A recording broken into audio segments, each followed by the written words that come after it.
is a presentation of Fox Sports. We are Baltimore. We are Detroit. Tigers baseball on Fox Sports Detroit is presented by Bell Tire.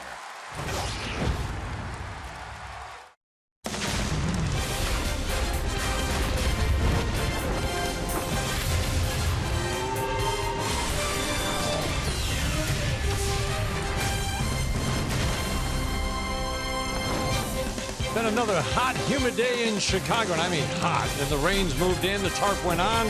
Now the tarp's coming off, and it looks like we will be playing baseball soon in a slight delay as we get ready for Game 3 of this 4-game series, Tigers and Chicago White Sox. Hello again, everyone. Along with Rod Allen, I'm Dan Dickerson. Rod, this has been a heck of a last hour and a half leading up to the game tonight. First, the rumors that Chris Sale had been scratched, and of course, because he's been the subject of all kinds of trade rumors, that he's been traded. Well, the White Sox didn't say anything until just a little while ago. He has been scratched from tonight's start. Certainly a break for the Tigers, but not because he's been traded. Well, Chris Sale has been scratched from tonight's scheduled start and sent home from the ballpark by the White Sox due to a clubhouse incident before the game. That came from their general manager, Rick Hahn. And Rick Hahn is one of those guys, Dan, that just a couple of days ago, he said that they weren't going to add any pieces at the trade deadline. He says they had played so poorly that they're going to trade some people. And he said that there's no untouchables here. Yeah, it certainly looks like he still might get traded. But Rod, now think about it. They're trying to trade a guy who's been involved in a couple of very high-profile incidents back in the spring with President Kenny Williams. It was a screaming match by all accounts involving Chris Sale. Yeah, that was not good. That was regarding the Adam LaRoche situation when LaRoche decided to retire because of his son had been told he could not come in the clubhouse any longer, or at least come every single day. And he just blew a gasket. That would be Chris Sale against Kenny Williams. He said things to him that I was a little bit taken back from. So Chris Sale not starting tonight, break for the Tigers offense. And think about it, their White Sox bullpen last night had to come in the fourth inning because of a short start from Jacob Turner. They don't really have a long guy. The Tigers offense certainly showed signs of heating up last night, led by Miguel Cabrera. Well, anytime Miguel starts to get back into the groove, you know the team just kind of takes off and they feed off of Miggy. And that's why they weren't performing all that well when Victor and Miggy weren't performing. But I really love the balance by Miggy in the last 3 days. That final game against the Twins, just getting in a much better balanced position, Dan. And when Miggy is able to get his lower half underneath him, when he's not taking awkward swings, that's when he has that tremendous bat speed. And that's what he has displayed the last 3 contests. It's good to see Miggy get back into the act. Now they got to get Victor Martinez going. And once they get Victor going, the entire lineup will just start to click once again. We've seen it time and time again. Yeah, we've seen it time and time again. It filters up and down the lineup. Matt Boyd gets the start for the Tigers. And, Rod, you can't overemphasize how important his 2 starts have been when the Tigers lost Zimmerman and Norris on the same day to the disabled list. He came up, made a very good start against Toronto. Maybe his best start in the Tigers uniform last time out against Minnesota. Well, that may have been his best start, Dan, but I thought he grew up in that Toronto start to go into that hostile environment in Toronto with guys like Donaldson and Encarnacion and Tulowitzki and kind of shut them down. I thought that's where he grew up. But in his start 5 days ago against the Minnesota Twins, he was tremendous. He moved his fastball inside aggressively. He got some of the right-handers off of the fastball, and his changeup was sick. I talked to Jared Saltalamacchia just before the game today, and he said that his second best pitch is his changeup. Expect a lot of changeups today, but expect him to also move the ball around, use his curveball, and also use his changeup. I think Boyd's pitching with a tremendous amount of confidence right now. And it's no coincidence that Jared Saltalamacchia catching him once again here today, Dan. He's caught all 8 of his starts. Yeah, he has. And Brad Ausmus kind of likes that matchup, and those two working together with the experience of Saltalamacchia. Well, after a short break, we're going to send it back to our Call Sam studios and Justin White. So the emergency starter for the White Sox tonight is that guy, a reliever who's hardly pitched in the last month. His first start in 8 years, 7:20 scheduled first pitch.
month. Matt Albers will get the start for the White Sox here tonight.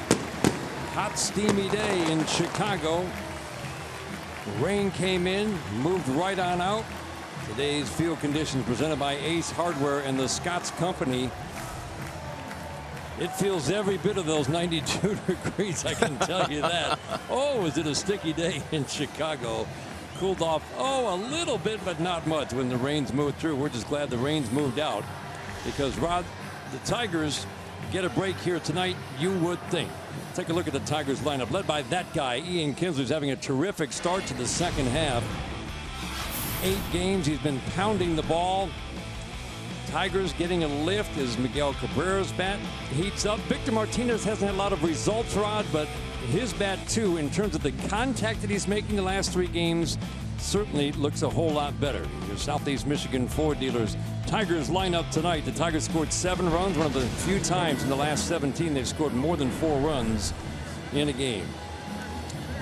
It'll be a bullpen day for the Chicago White Sox due to the fact that Dan said that Chris Sale, who was scheduled to start, was sent home. It'll be Matt Albers who gets the ball. He checks in 2 and 4. Not a hard thrower, fastball 92, 93. He also has a couple different breaking balls that he features mostly out of the bullpen. You can see his first start since June 25th of 2008.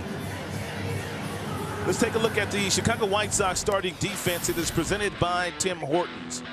Left to right, you have Cabrera, you got Shuck, you got Eaton. Eaton's outstanding in right field. He's got 14 assists from that position. You've got Anderson, Saladino up the middle, Frazier, Abreu on the corners, and Navarro is the catcher this evening. Incredible last couple of hours here in Chicago. Rumors flying about Chris Sale. First that he was scratched, then that he'd been traded. Then we found out the reason for the scratch was a clubhouse incident. And this is a bullpen, if not fatigue, Rod. They haven't had a break in the last week. They did get beat up a little bit on the West Coast, and they had to pitch almost 6 innings last night in relief for the starter, Jacob Turner, and they don't really have a long man. Very important for the Tigers to put a lot of pressure on Albers here very early in the game and get into that bullpen, which has been battered and bruised lately.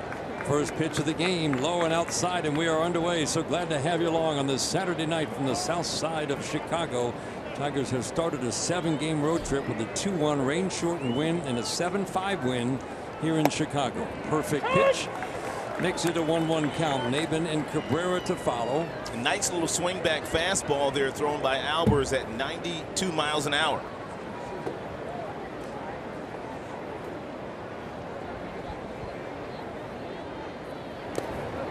Now the slider in the dirt. So the last start for Matt Albers was 8 years ago, and he was filling in for a starter. This is when he was with Baltimore. And he went 1/3 of an inning. How about look at that. He left the game with shoulder discomfort. He was not used to starting, and he didn't start much the rest of the year. This one is tapped foul down the third base line. But truly, Rod, here's a guy who's hardly pitched in the last month. Before this series, his previous 9 games lasted a total of 2 innings. He was like a situational righty, which there is no such thing. But that's what he was. I'm sure Don Cooper, the pitching coach, and also Robin Ventura, the manager of the White Sox, have told Albers, don't go out there. Do not try to pace yourself. We've got some guys behind you. Go out, give us everything you have early in the game. Hopefully when he leaves, they've got a lead. Ground ball up the middle. Anderson has been everywhere in this series. Makes the play on a soft ground ball. 1 up and 1 down. He's gone 2 innings, as long as 2 innings, and that has been his max twice this year. And you're right, Rod. If you charge this team and you get Albers out of the game even after an inning, I mean, they need 2 from him. Let's face it. They need 2 from a lot of guys tonight who aren't necessarily used to going 2 innings. It's a real tough situation for that guy, pitching coach Don Cooper. You can see Alex Avila right next to him, and manager Robin Ventura. And the Tigers offense has started to wake up in the first couple of games of the series here in White Sox, where they've won the first 2 games. Maben shortens up to bunt. Hasn't done that a lot in the Tigers uniform. That can certainly add to his production, and it's been incredible, consistent production after coming off the disabled list. Shot here into right field.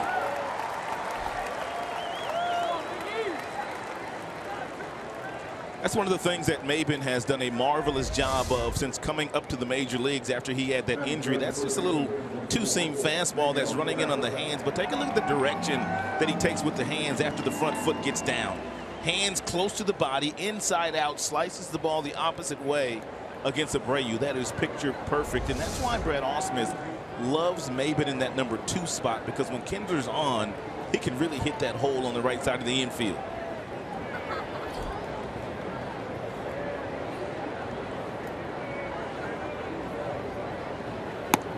Cabrera at the plate takes a pitch up and away. This is a pitcher you can run on. Yep, very slow delivery that last time, and I think that's exactly what the first base coach, Mr. Vizquel, went over to tell Maben, that you can run on Albers. Doesn't matter if Cabrera's at the plate, especially early in the game. They've been walking Victor Martinez in this series, but not Miguel Cabrera. The situation has just presented itself, and Robin Ventura, every time first base has been open with a man on, he's walked Victor Martinez. Even though Miggy was having the kind of month that he was having, and Victor, Robin Ventura, if you don't have to pitch to both guys, why do it? Because you know sooner or later both guys are going to wake up, just like Miguel did last night with his 4 hits. 4 for 4 plus a walk from Miguel, 9 for his last 12, and there goes Maben. Throw down to second base, no chance. The ball goes into center field. Maben's going to head over to third. Up with the ball is Shuck, and the throw won't be nearly in time.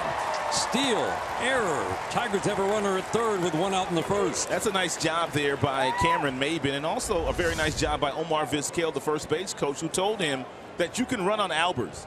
A nice exchange by Navarro, but the ball skips on Saladino in the center field, and even if Maben would have not made it to third base, Saladino might have been called for interference here.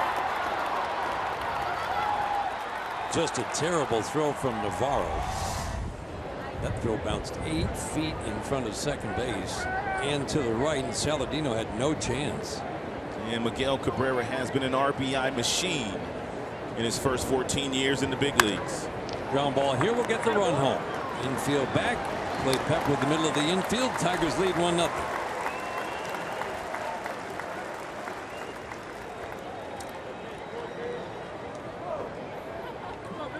You can see Miguel as he walks back to the dugout, not happy with the swing, but he did get the run home, and that's what RBI guys do. Want to do a little more damage in that at bat, but the Tigers take the early lead. Both offenses were really cold coming into this series.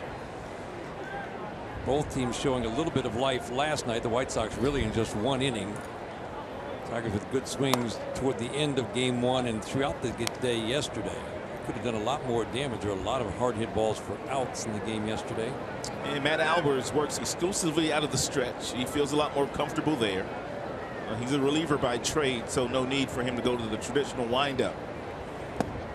I see 3 infielders on the right side for Victor. That's what he faces every at bat. Doug Eddings is our home plate umpire tonight. Frazier, the lone infielder, on the left side.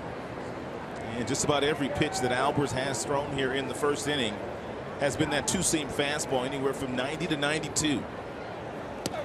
Almost hits Victor here. So Victor's bat hasn't quote unquote heated up, Rod, but definitely better contact in the last few days. And I mean squaring balls up, driving them out of line to the outfield. And that's a good sign for Victor, and he has great career numbers right here at the Sales. So I'm expecting Victor to have a big day today. He's got himself with a nice friendly fastball count. Here comes that heater too. Uh-oh. Fly ball, left field, didn't get all of it. Melky Cabrera back under it, makes the catch. You never know here though, Dan, in this ballpark. He's right. Tigers take the lead. Cabrera with the RBI.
Bat of Cabrera leads to an unearned run top half of the inning. Let's take a look at the White Sox lineup presented by your Metro Detroit Chevy dealers. Lineup has been very hot and cold, and more cold lately. Adam Eaton's an awfully tough out, and so is Melky Cabrera. Two guys to keep an eye on in this lineup right now, but so far those are the two most dangerous bats for the Tigers in the first two games of this series. Tonight's starting pitcher is Matt Boyd, presented by Family Heating and Cooling Electrical. And Matt got his first win his last time out against the Minnesota Twins. He was brilliant in that start. He moved his fastball all around the strike zone, and his changeup was his second best pitch that day. And he'll need that changeup again tonight against a lot of these right-handed batters that Robin Ventura has in his starting lineup.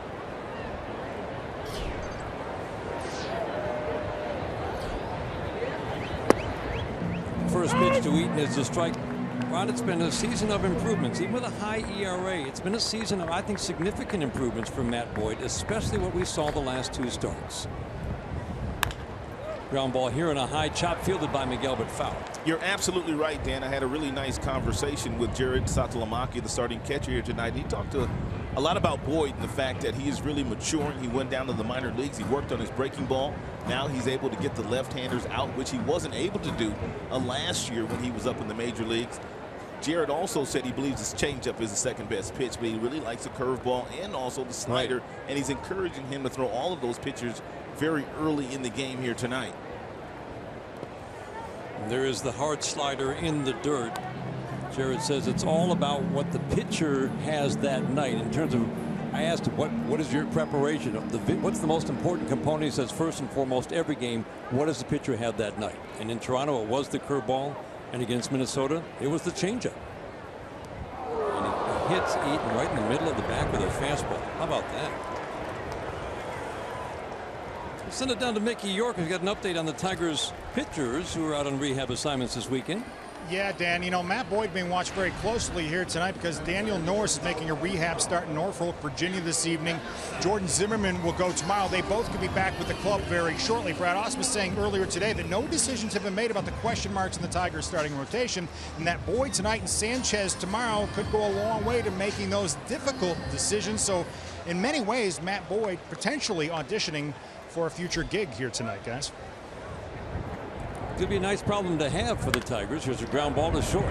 Iglesias to Kinsler, and that'll be two as they get the speedy Anderson. Nicely turned on a soft ground ball.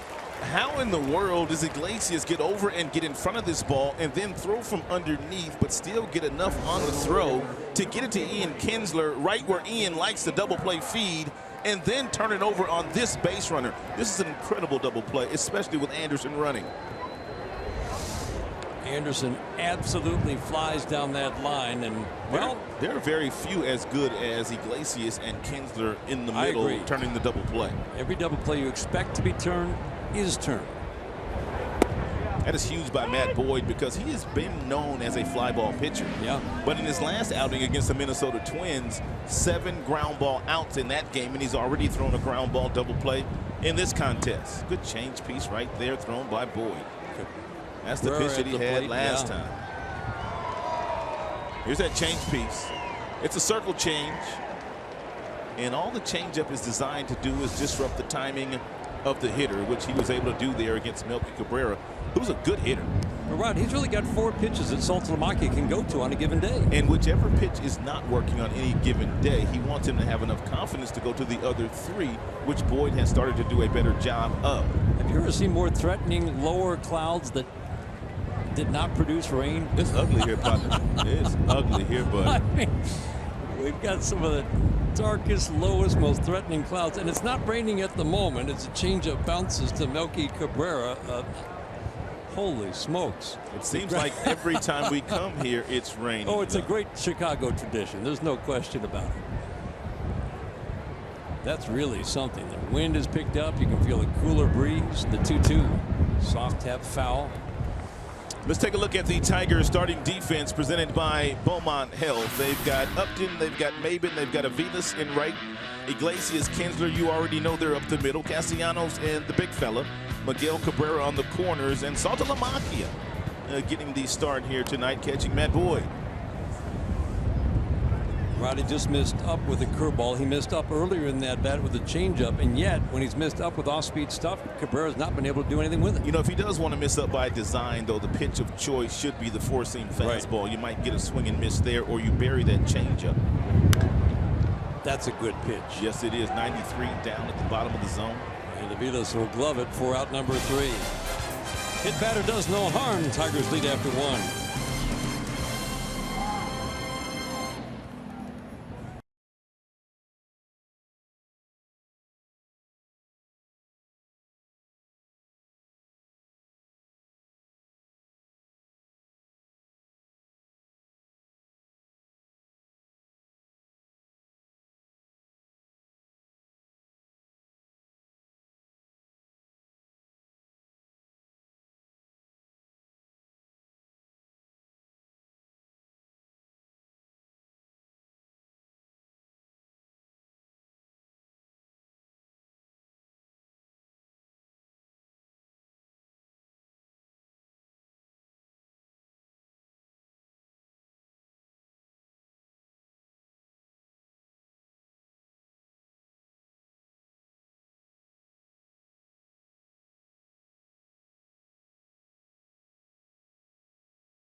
Sports Detroit is brought to you by Comerica Bank. Raise your expectations of what a bank can be when it's time. Come to Comerica and find your summer of performance with great deals at the Dodge Summer Clearance Event.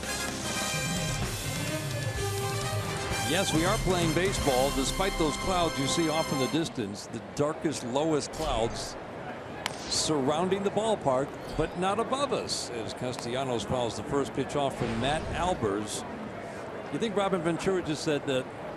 You go, let's see what we can get out of here tonight. I mean, he hasn't gone more than 2 innings all year, but they would love for him to go 3 tonight, wouldn't they? Absolutely.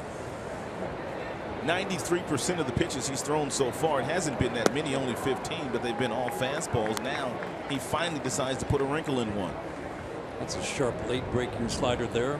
Castellanos told me before the game he has not been getting many fastballs lately. I guess the word has finally gotten around. One, he loves to hit first pitch fastballs. Yes, he does. But yet he hunts fastballs all the time throughout the at bat. So very few fastballs lately thrown to Castellanos. Changeup here is a little bit low. Upton and Aviles to follow here in the second inning. This lineup put together before Chris Sale was scratched. Otherwise, might have had Collins in instead of Aviles. But Saltalamacchi gets the break and gets to bat from the left side. Swinging a little tap foul. The most pitches that Matt Albers has thrown in a game this year is 37. That's total pitches in 2 innings of work. But you would think he also, Rod is well rested. 4 innings. That's his work total. 4 innings in 11 games in the last month. Really? So he could get the White Sox 3 unless the Tigers start pounding. Oh boy, that's a very close pitch. Yeah, good 2-seam fastball, swing back variety at 92 miles an hour thrown there by Albers. It just missed. But every pitch and every at bat that you can push the pitch count up could be valuable, because Robin Ventura needs innings from all of his relievers after using 6 last night. Swing and a miss. Fastball gets Castellanos, and already we see Dan Jennings, the lefty, up and throwing in the White Sox bullpen. So scratch what we said about Robin Ventura would love to get 3 out of Matt Albers. He's clearly not planning on it. That's probably one of the reasons why Brad Ausmus did not change his lineup. Even though it was announced that Sale was scratched and it would be a right-hander, he knew it would be a bullpen day for Robin Ventura, so why try to match up with a bullpen day? 6 different relievers worked 5 2/3 innings for the White Sox yesterday after a short start from Jacob Turner. Jay Up's picked it up lately.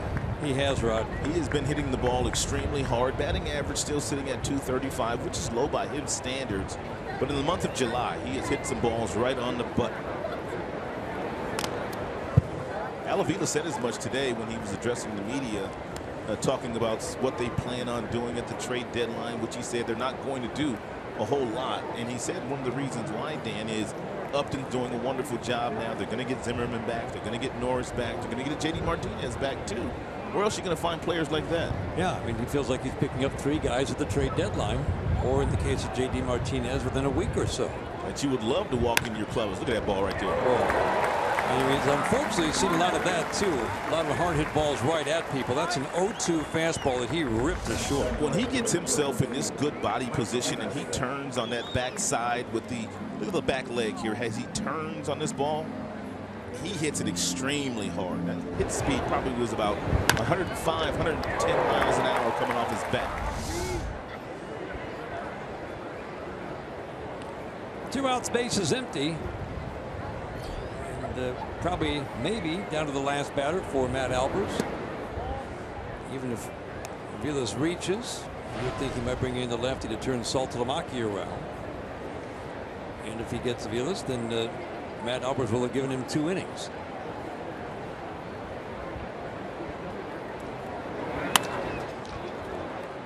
Easy play at second for Saladino, and a 1-2-3 second for Matt Albers.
At the bottom of the second, stay tuned to Tigers Live. Following the game, we're going to select the Fox Sports Detroit Tigers Player of the Game. Presented by McDonald's. Stop by for your breakfast favorites all day long. Matt Boyd in inning number 2. One of the things that has impressed us about Michael Fulmer, Rod, his ability to pitch away from home. Doesn't matter. Home, road, and he's been mostly on the road. He's pitched very well. This is kind of the next step for Matt Boyd. He's not pitched well on the road last year or this. And again, this has been a season, I think, with some serious and significant improvements, but not yet on the road. Outside, really, of that start against the Toronto Blue Jays. Well, he had one good start here at Comerica Park. At the Cell here in Chicago. This is when he was going up and down. He pitched 4 really good innings, but then they got to him in the 5th inning because he was slow to make adjustments on his changeup. But you're absolutely right. It would do a wonder for him to go out and pitch very well here this evening and allow the Tigers to somehow win this game and go up 3-0 in the first 3 games of the series. Sox team that's down right now, Rod. It really is. Yeah, they've pretty much mailed it in. I mean, their general manager has come out and publicly said they're not going to add anybody. As a matter of fact, more than likely, we're going to trade some people. So they come to the ballpark every day not knowing whether their teammates are going to be in the clubhouse with them again. Good changeup. And this is a team, Rod, that's gone 23-40. See, now after he throws this changeup right here, he can go inside if he wants to go inside, but he's got to get it in there. They're going to try it too. But you got to get it up and you got to get it in. He missed with that location right there and he almost got hurt. Saltalamacchia wants it in. Look at the glove of Saltalamacchia. He misses right over the heart of the plate with his fastball, and that's where Abreu does some of his damage. Just about every pitch has been away from Abreu in this sequence. Gets a breaking ball to his liking, but he pops it up. I think he just missed it. Maben makes the catch, one out here in the second.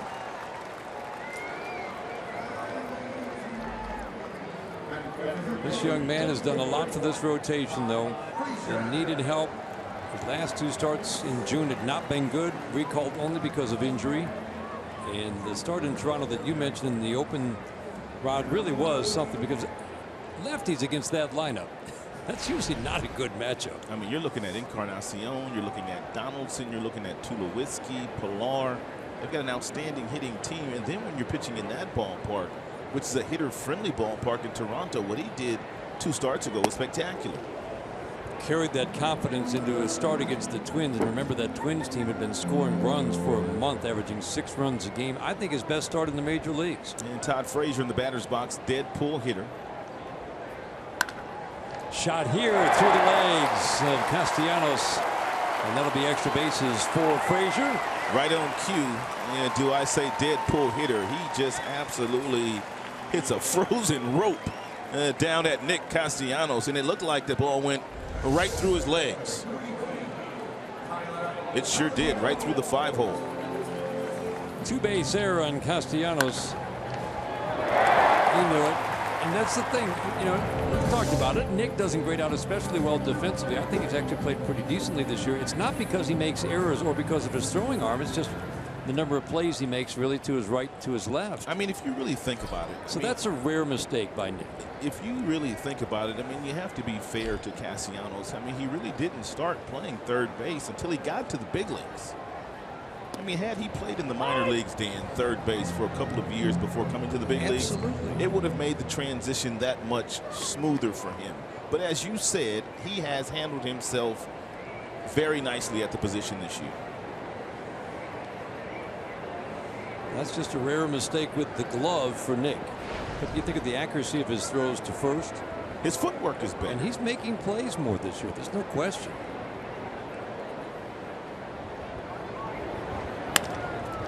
Ground ball here off of Boyd, and that'll be a base runner for the Sox to put runners at the corners with one out here in the second. Error and a little trickler off of Boyd. And Boyd has to be kicking himself right now because he made the pitch that he wanted to make, but then he failed to get himself in the proper position. It's a changeup, so the hitter's going to be out in front, which he was. He was fooled and out in front, and that creates a lot of comebackers. But when you get the comebacker, you've got to have yourself in a position to make a play, and he wasn't.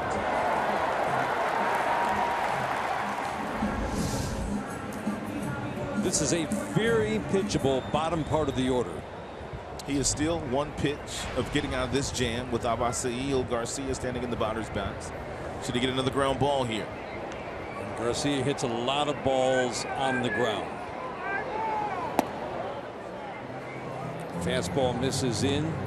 Everybody's thought this young man could hit with more power. His frame certainly looks like he could hit 35, but when you hit a lot of balls on the ground, it's awfully hard to hit home runs, and that has not changed through the years for Avisail Garcia. 5 years now in the major leagues. When the White Sox made that deal a couple of years ago to acquire Garcia from the Tigers, they thought, Dan, they were getting a perennial all-star, a guy that was going to hit 20 home runs a year, 280 bat, and a guy that would play well defensively. He really has not shown much of that since putting on the White Sox uniform.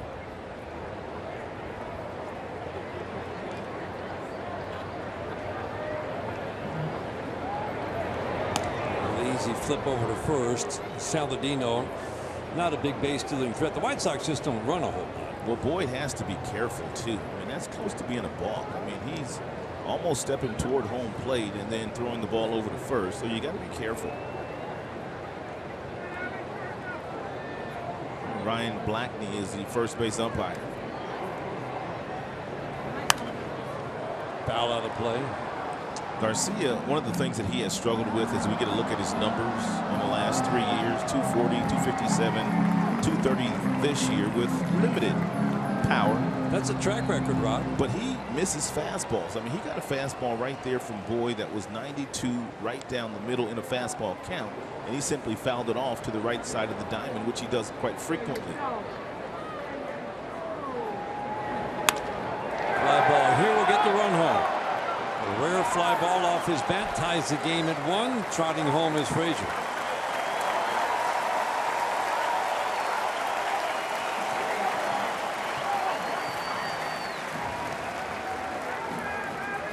Saladino stays at first. 2-base error, infield base hit, sacrifice fly. Well, credit to Garcia. Situational hitting gets the run home.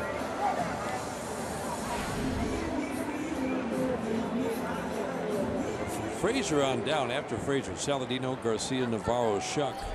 Very pitchable bottom third of the order. Low average, low power numbers. Hitters you can really attack, Rod, if you're on the mound. Yeah, you like to have those guys in the bottom of your order that can help you out and turn it over to the top of your lineup. When you have guys like Eaton, you have Anderson, Cabrera, and Abreu at the top, your top 4. Those guys are having decent years. But as you mentioned, the guys at the bottom just aren't producing. Good pitch.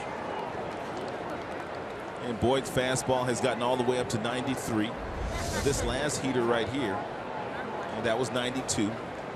A little generous call there from Doug Eddings, the home plate umpire.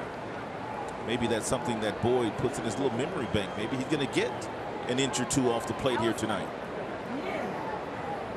Might as well try, right, Dan? Absolutely. Runner goes and he'll just cruise into second base.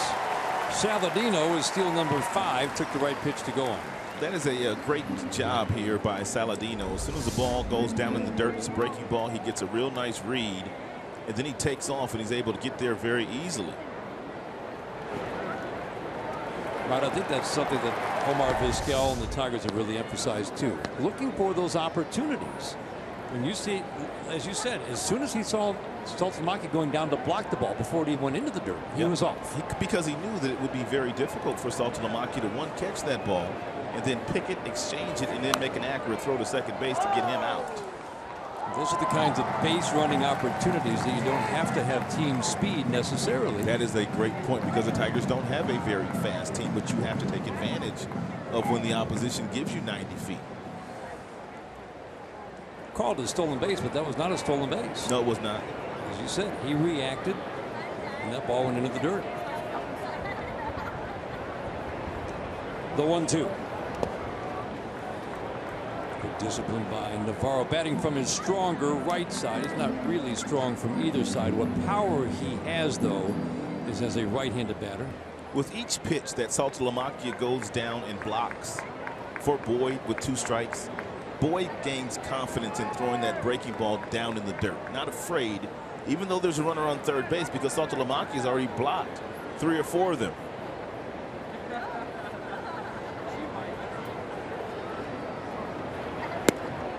Change up. It's a good at bat for Navarro.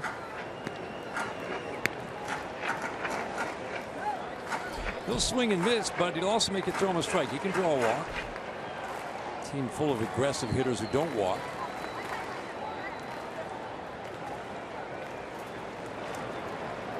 Potential go-ahead run at second. Boyd trying to strand him there.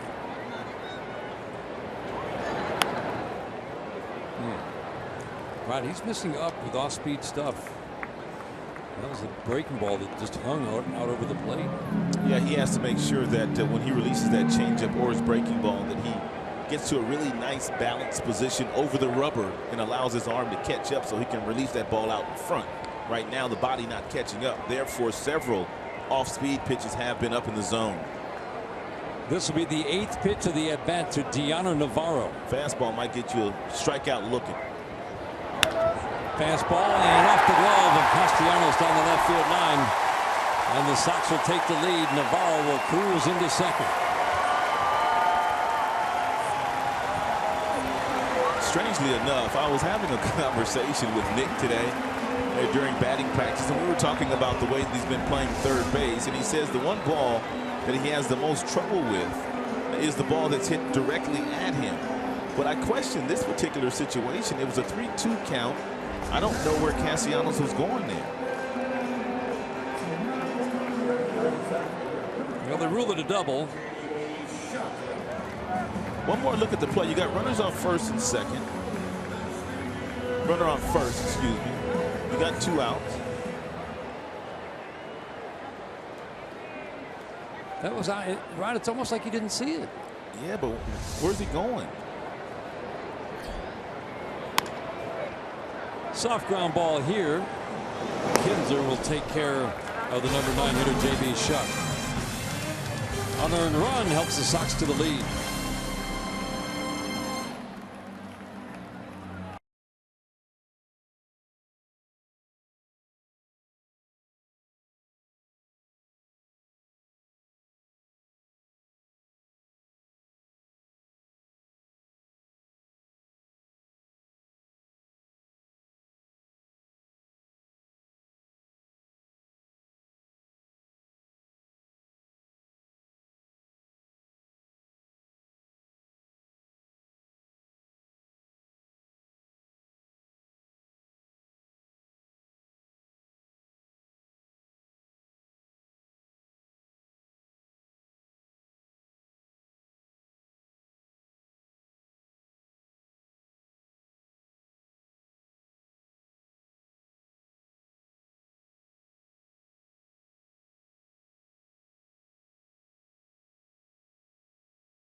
Telling you about that looked awfully threatening. They finally arrived. The rain has started to come down. It's a light rain at the moment. It looks like it's going to be a whole lot heavier. You can see how low they are by how fast they're moving. Well, they didn't waste any time telling the grounds crew to put the tarp back on the field.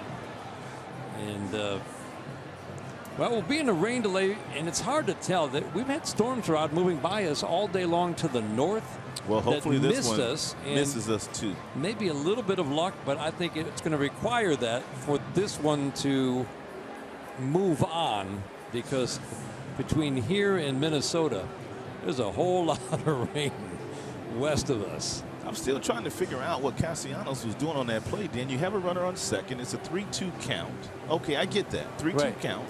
He breaks off for third. But your concern is only the batter. I'm concerned with the batter. I'm not really that concerned with this runner. Especially when you were thinking fastball. I mean, the runner is running, okay, and it's a right-handed batter up. Now you run in, and this is the reason why, in my opinion, he did not make that play. I mean, if he stays back where he was, there's no doubt he makes that play. He gets a one-hopper, and it's an easier play, especially with 2 outs. He's back now. And he makes the play. Yeah, the runner, he's running because the runner's running, but forget about that guy. Because your job number one is the guy at the plate first. Make the play. Yeah.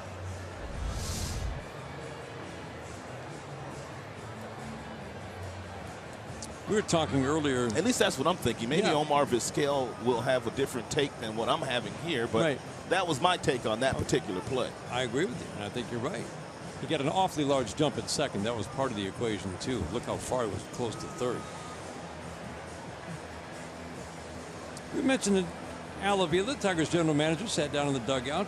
Not the norm 10 days ahead of the trade deadline, but I think because so many questions, Rod, are being asked about what are the Tigers going to do, buyers, sellers, are they going to make a big move? He just wanted to reiterate really what he's been saying all along, that he didn't feel that there was a pressing need now, and given the market, to make a move, given that the Tigers are going to get back Daniel Norris, Jordan Zimmerman, and J.D. Martinez soon.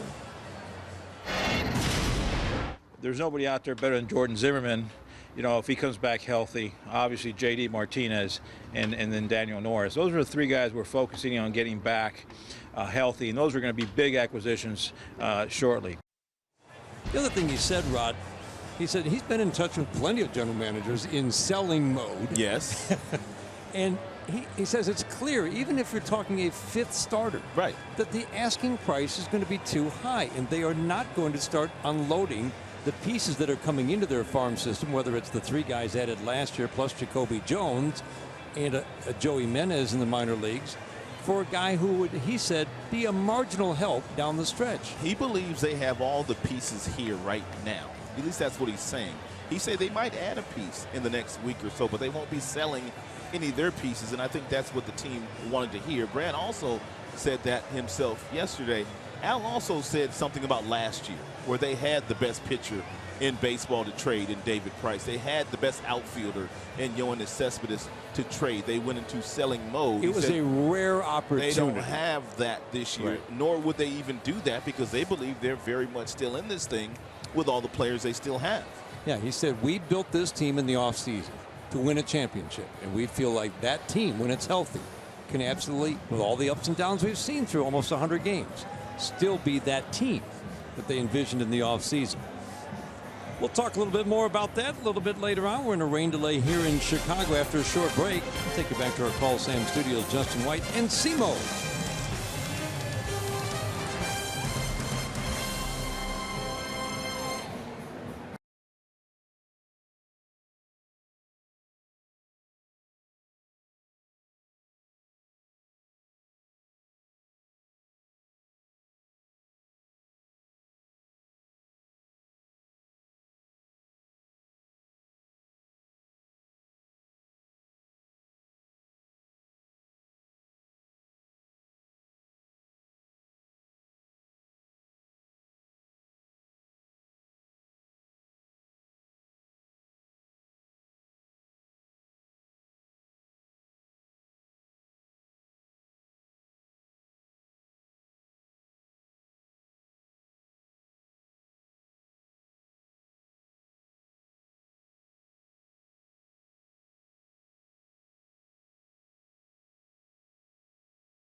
All right, thanks, guys. It will indeed be Matt Boyd for the Tigers. Right now, Dan Jennings is pitcher number 2 on a night that we're expecting to see 6, maybe even as many as 7 relievers for the White Sox. And Jennings having an outstanding year, pitching in his 35th contest, 3-2 record with an outstanding earned run average at 177. Left-handers hitting just 208 against Jennings.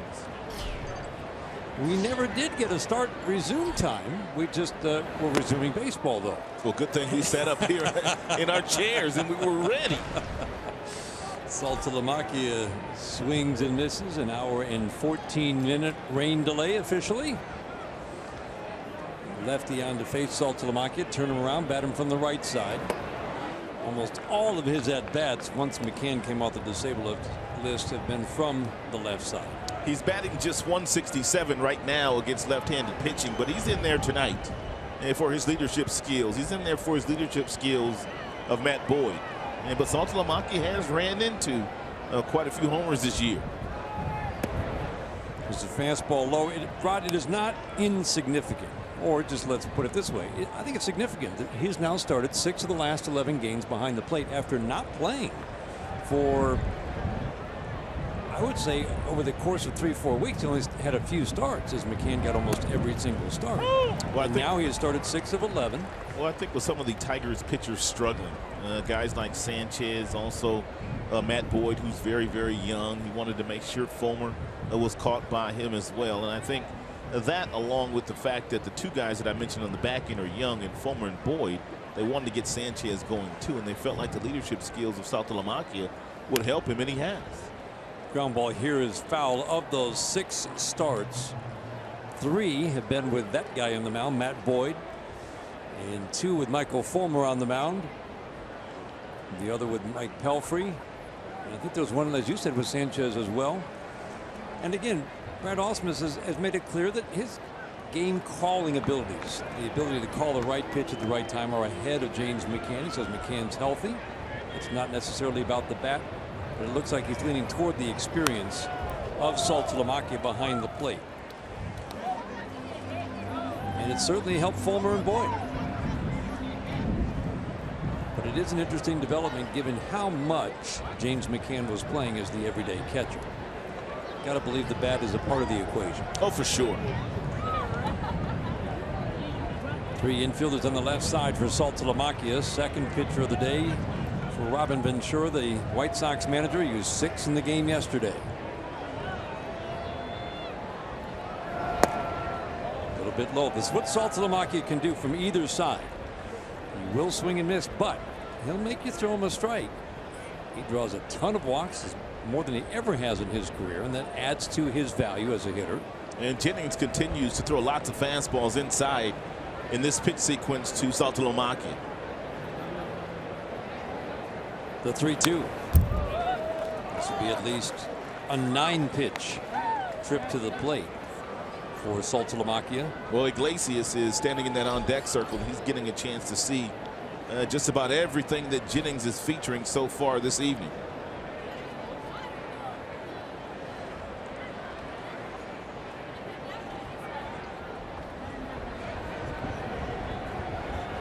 And trying to go back inside with another fastball. Missed his location, but he induced the pop-up, and it will fall harmlessly down the right field line. You could see Adam Eaton going after that ball, Rod, with the wet outfield grass. He was not going full speed, and also remember he came out of the game last night with the ankle injury. The outfield, though, is still a little soggy. Well, the way he went after that ball, it was not full speed. Well, the base runners know anything that's hit into the outfield, because it is so wet out there, if the outfielder has to run to get the ball, you pretty much can go that next base, because once they pick it up, the ball is going to be wet. And more than likely, it could slip out of your hand. So you can be aggressive on the base paths here tonight.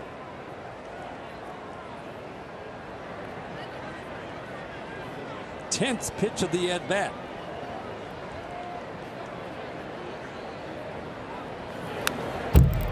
Be at least 11.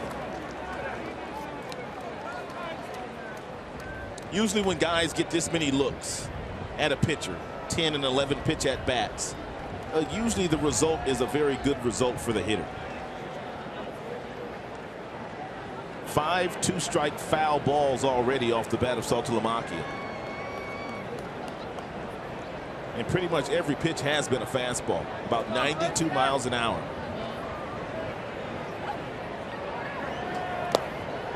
And he finally went to the slider. Good Saltalamacchia to start the third inning. White Sox are wearing their throwback 1983 uniforms. Those aren't the ones they were supposed to wear here tonight, though, I heard. This is what they were supposed to wear tonight. This is the 1976 ugly throwback uniform. Chris Sale didn't want to wear these tonight, we heard. And apparently that's what led to Chris Sale's clubhouse incident that had the White Sox ended up sending him home because he took some scissors or another sharp object to those jerseys and cut up enough that they couldn't wear them tonight. Well, we know Sale had the four-seam fastball, the two-seamer, and the breaking ball and the changeup, but we didn't know he added a cutter here tonight. There's a shot into the right field corner. That'll be extra bases, or will it? Nope, Eaton gets there quickly. That's a good play by Adam Eaton. Well, Eaton has 14 assists from that right field position, and the Tigers are well aware of the accuracy and the arm strength that he has, so you're not going to exploit that. It's a good at-bat here by Iglesias. He takes that 91-mile-per-hour cut fastball off the outside part of the plate, and the ground in the wet grass just gobbles it up and slows it down for enough for Eaton to get around it and get his momentum carrying him back into second base, where he made a very strong throw. Jennings in relief of Matt Albers, who went 2. Jennings is not really a long guy, but he has gone 2 on a more regular basis than Albers did this season. You would think Robin Ventura is just going to try to piece things together 2 innings at a time in his ideal scenario after a heavy workload shouldered by the bullpen last night. Gave you the numbers on Jennings. ERA is under 2 in 34 games prior to this contest tonight. And so Tigers have got their work cut out for them against the left-hander. Breaking ball 92, nice little slider. There's the slider. As you said, Saltalamacchia had not seen anything but a fastball until that last pitch.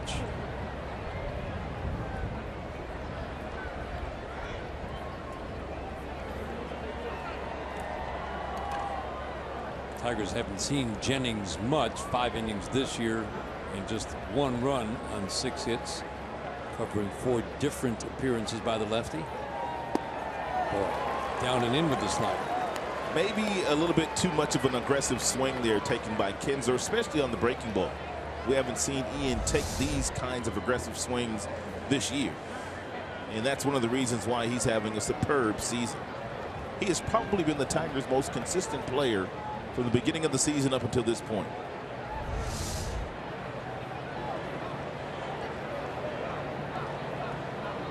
Waiting on the 1-2. Instead of flip over to first.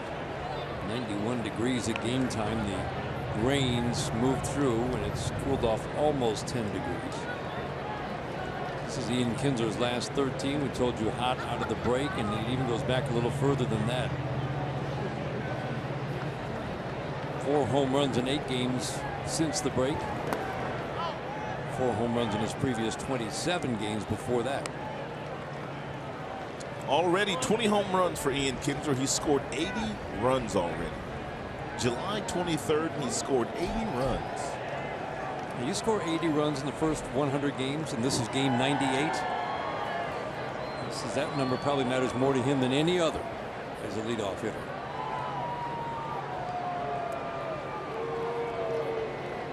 Waiting on the 2-2.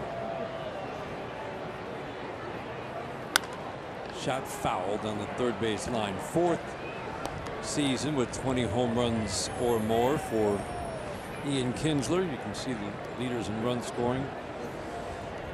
Josh Donaldson leads the way with 85. Mookie Betts, we're going to see him in just a couple of days. That high octane offense the Boston Red Sox have. Mike Trout, man, you know, people don't talk a lot about Trout these days, but he still is the best player in the game.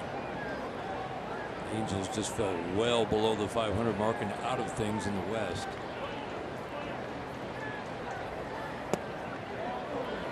Ian takes a very close 2-2. Count is full.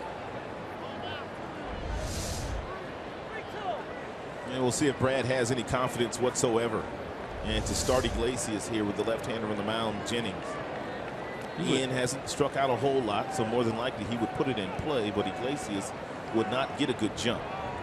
Navarro doesn't throw out many. He does not put him in motion. And Ian draws the walk. Tigers have a little something brewing here in the third. Now just a reminder, as you enjoy a cold one, look forward to Miller time later in tonight's game. Brought to you by Miller Lite. Navarro out to have a quick word. Maben shot a single into right. First time up, that was off of Matt Albers. Good game last night for Cameron, as he does most nights. Reached 3 times with a couple of walks and a double. That's really been his game this year. The ability to get on base at a higher clip because he's walking more, striking out less, and he's just putting the ball in play with such great regularity and finding holes with great regularity. Opportunity for the Tigers here in the third, down a run.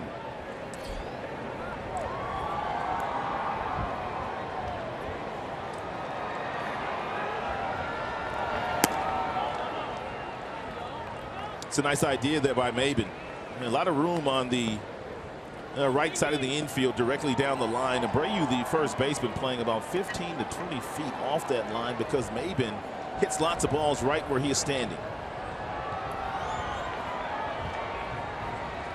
As a matter of fact, Maben's first time up tonight, he hit a ball right down there. Frazier creeps in at third to guard against the bunt. He's a base hit into center field. Iglesias is going to be waved around third. Shuck's throw. Oh, they held him. Clarkie was waving him to third and then held him at third. I thought Shuck was almost conceding that run in center field. And Maben gets himself a breaking ball and takes that really short, quick, compact swing.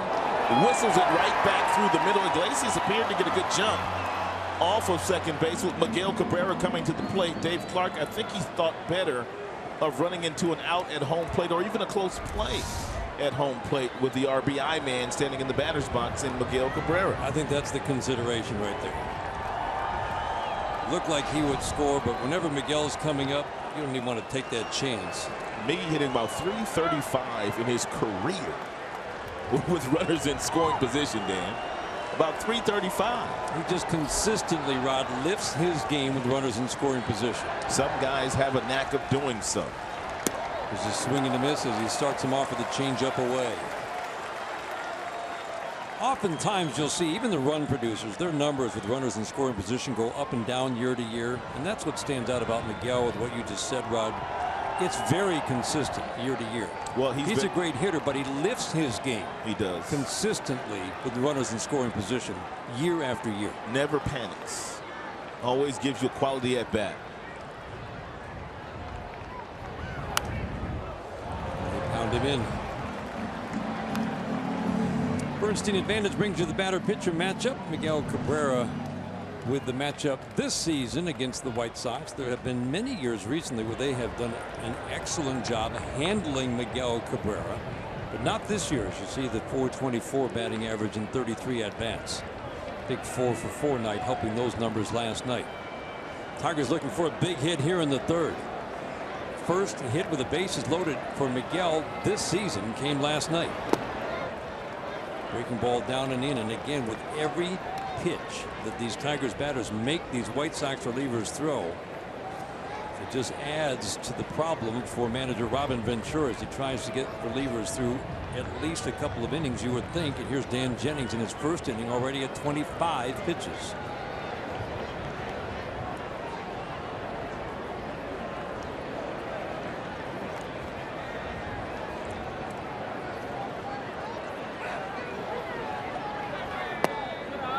Good discipline there. So many times we find Miguel in the count down 0-2 only for the pitcher that's on the mound to try to pick on the corners, and Miguel very seldom chases pitches out of the strike zone. So now he works the count back to 2-2, and he's gotten better looks at Jennings here.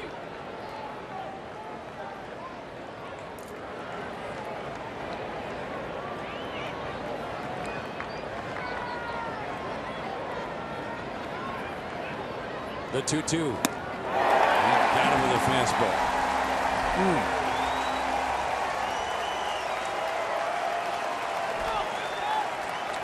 Breaking balls down at the beginning of the pitch sequence thrown by Jennings, and then he goes upstairs with a 91 mile power fastball that looked like it was at the top of the strike zone, and Miggy couldn't catch up to it. That's one of the few places you can get Miguel out, is up in the strike zone. Down, he's very dangerous. Right around the belt buckle, he can really barrel that up too, but if you get a little bit higher than that, he will swing and miss on occasion. Well, there's it up to Victor Martinez. Started the year hot from the left side, cool from the right side. Now it's reversed, even though the numbers are very similar. He's been better righty lately. And apparently Jennings likes to go to his breaking ball when there's runners in scoring position. Last 3 hitters, he started all of them off with breaking balls. See the career numbers for Victor. League average is right around 300 most years. 340 for Victor in his career. It's a dangerous count right now for Jennings, especially with Victor Martinez in the batter's box and the way that he can really jump on fastballs in fastball friendly counts. He'll be dialed in for the heater here at about 92 coming out of the hand of Jennings. Jennings about to throw his 30th pitch of the inning. Big opportunity for the Tigers. Bases loaded for Victor Martinez. 2 outs down a run. Shot right to third. Oh, Victor Martinez squared it up. Frazier makes the grab, and the White Sox hang on to the lead. Boy, get the merryman off the infield.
All right, thanks, guys. Top of the order. Matt Boyd still on the mound. This is really a rarity.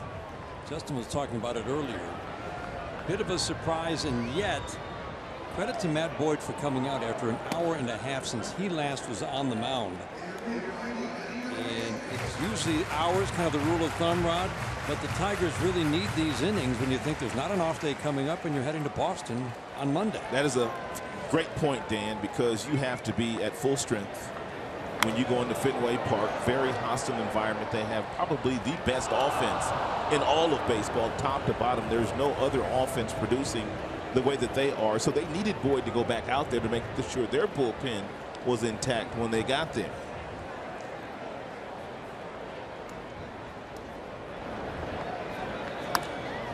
There's several ways that you can keep loose as a pitcher, though, during the course of rain delays. You can go inside, you can ride the bike, of course, to keep your legs loose, and then you can go over to the other side where they have the batting tunnel and they have the mound in there. You can throw lightly. It's not like you're throwing in the bullpen, but you can keep yourself loose during the course of a rain delay. That's a good change up there.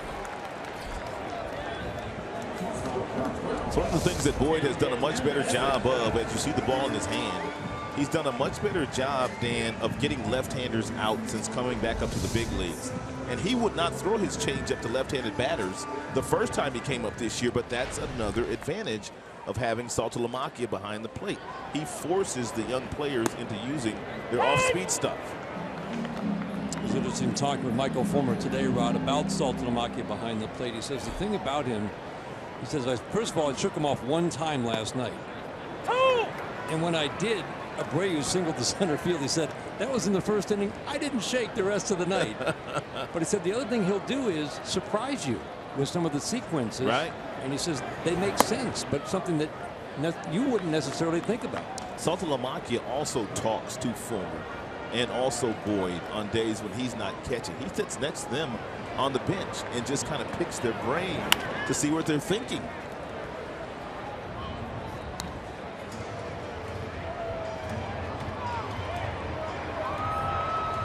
That's Michael's line from last night. He really, I mean, Rod, he was one strike away from 5 innings, 1 run. Yeah, then Justin Morneau got him on a hanging breaking ball.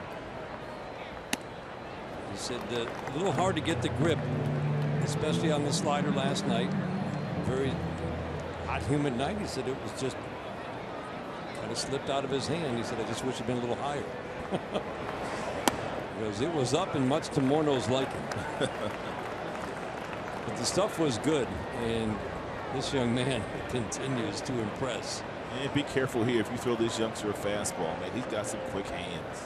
You know he'd be swinging, and he got him. That's the one thing that young players, and Anderson will fall into the category, in a fastball count, and he knows he's going to get it, he will leave the strike zone. He's only walked 2 times since he's been in the big leagues. I mean, as a pitcher, you know if you're anywhere near the strike zone, he's swinging in a 2-strike count. No doubt. And it does stand out, doesn't it? 2 walks and 47 strikeouts for a young man who has been impressive. The 2 series that we've seen him, Tim Anderson. I like the way Matt Boyd's come out of the break. Back-to-back strikeouts and quickly ahead here 0-2.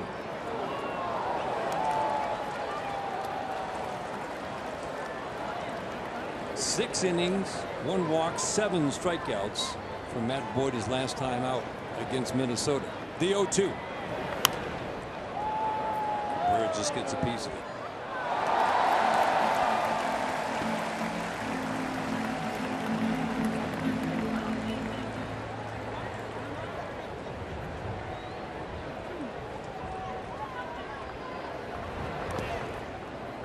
Bounces the breaking ball, ball 1. Well, now every pitch in the pitch sequence has been at the bottom of the zone to Cabrera. And now it's time to go upstairs with a fastball to see if he'll chase one.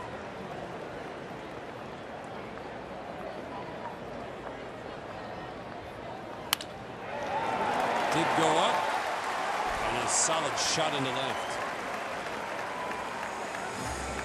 What Melky Cabrera does. Well, he hits the Tigers very well anyway, and Melky's one of those guys that you would term as a professional hitter. It's a fastball that they wanted up, but he didn't get it up high enough. And take a look at Melky climb the ladder with his hands after they go down and stay on the same plane to hit that fastball coming across his letters. So ideally, Rod, that's 6-8 inches above that. Yeah, get a little bit higher than that, you get the swing and miss. Brings up Jose Abreu. Fly ball to center, right to Cameron Maybin. He got jammed. Maybin makes the easy grab. A couple of strikeouts will resume for Matt Boyd.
In the fourth, Tigers host the Astros coming up later this month, July the 30th, the 7:10 start. Todd Jones takes part in a pregame question and answer session at 5:45. It's part of the season-long celebration, 10th anniversary of the 2006 American League champions. Visit Tigers.com or call 866-66-TIGER. Castellanos swings at the first offering from Dan Jennings, 1 out in the fourth. Did you see where the Houston Astros are only 2.5 games back from the Texas Rangers now? The Rangers have lost 14 of their last 18 games. They had a 10-game lead in the West. 2.5 going into play today after the start that Houston got off to. Seattle's right there too. Texas really has come back to the pack.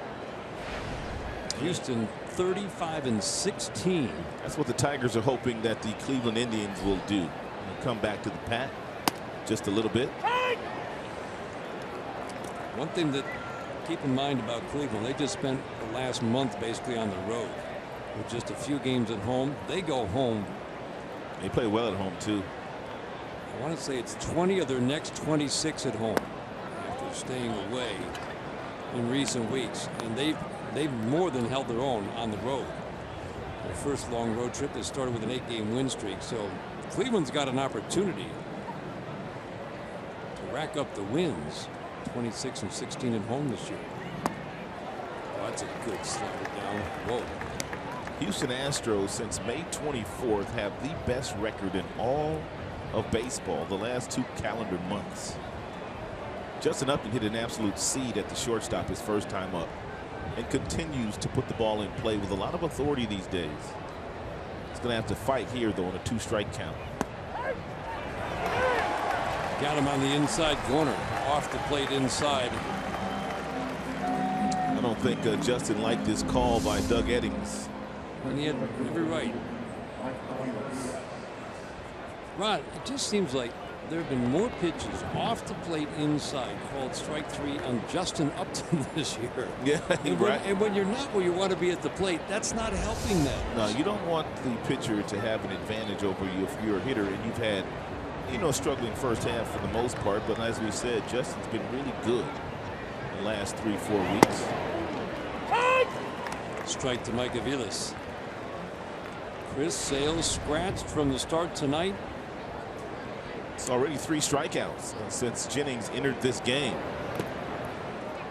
With the bullpen day for the White Sox, the most unusual reason for a starter being scratched that I've ever heard of. I was kind of looking forward to Chris Sale. Did some prep work on him. We had a split, we had all kinds of split screen set up and everything. He was working hard on Sale today. And Victor was licking his chops too. Victor hit 500 against Chris Sale. Sent home for cutting up jerseys that he did not want to wear.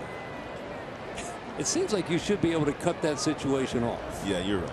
Before it reaches that point. No doubt.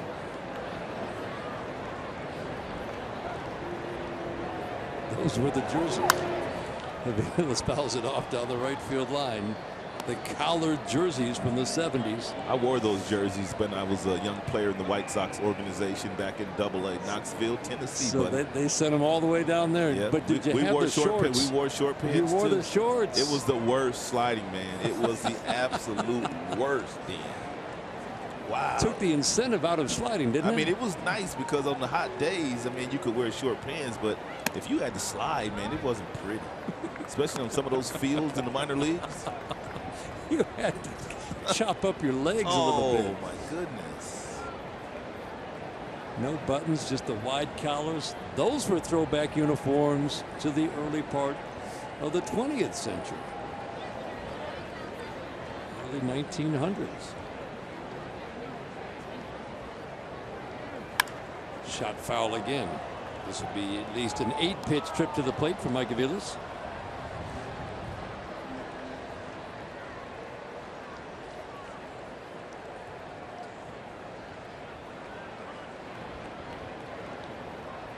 Bouncer to second.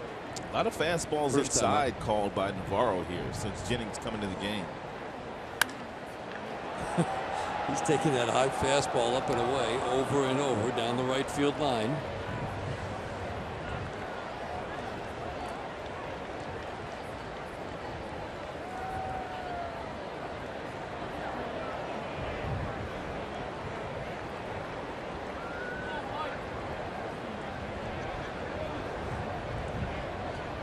second most pitches that Jennings has thrown in an outing this year with this pitch. Shot here, passed. Frazier into left.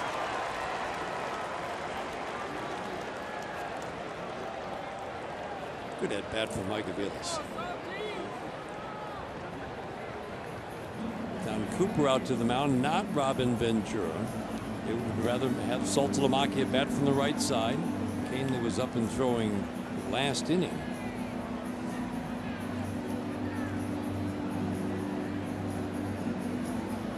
It's time for T-Mobile's greater coverage of baseball.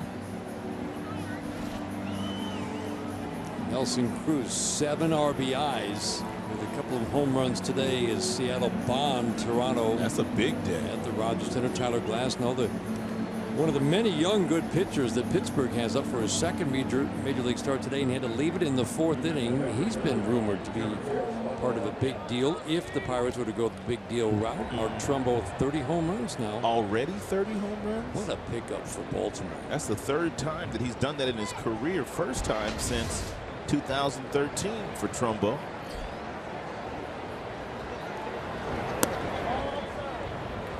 Breaking ball goes around the plate to Saltalamacchia. He had an 11 pitch battle. Yeah, mostly fastballs until the final pitch. And Jennings threw him a breaking ball that was out of the strike zone, but Saltalamacchia could not hold up his swing and swung right over the top of it.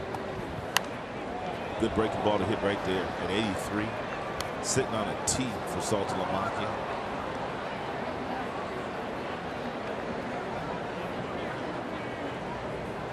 Three infielders on the left side against Saltalamacchia. Batting from his weaker right side. Low average from both sides, but his overall production as a left-handed batter is actually pretty solid with his power numbers, the number of walks that he draws as a lefty.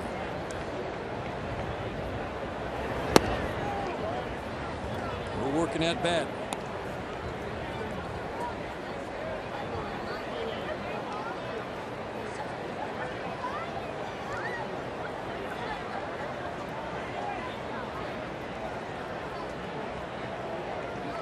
Right side of the infield wide open as Abreu holds with Aviles.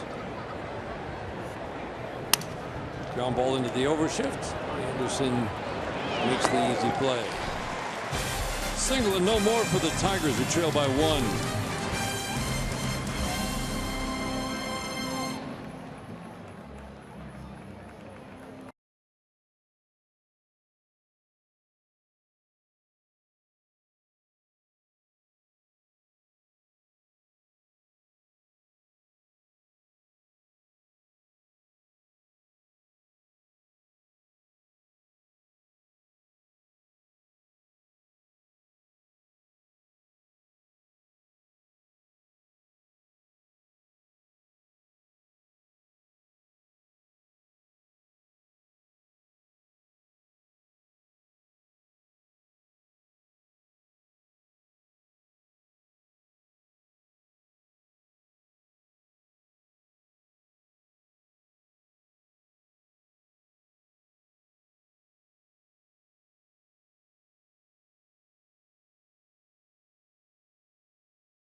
So the 2-1 lead as we go to the bottom of the 4th. Dan Dickerson, Rod Allen, glad to have you along for Game 3 of this 4-game series. These folks were here last night. They were having some fun last night too. The same T-shirt, which accommodates at least 4. I think there's actually room for 2 more. They're having some fun down there. Girls' night out. Hour and 14-minute rain delay between the second and third innings. Matt Boyd waited it out. And you know, Rob, they want to protect this young arm, that he said, hey, I can go back out. Oh, no doubt. I mean, he knows the situation. Yep. He knows it's his turn to pitch, and he wants to pitch. Beauty of a curveball to Frazier. Tigers done an excellent job against him this year. He doesn't like the call, but that was a heck of a pitch. 3 for 25 against Tigers pitching after torching Tigers pitching a year ago in a Cincinnati uniform. Whoa! Frazier didn't appreciate that. A long look at Boyd. I like the way Matt Boyd looked right back. Just in case he was leaning out over the dish, he stood him straight up. Wow.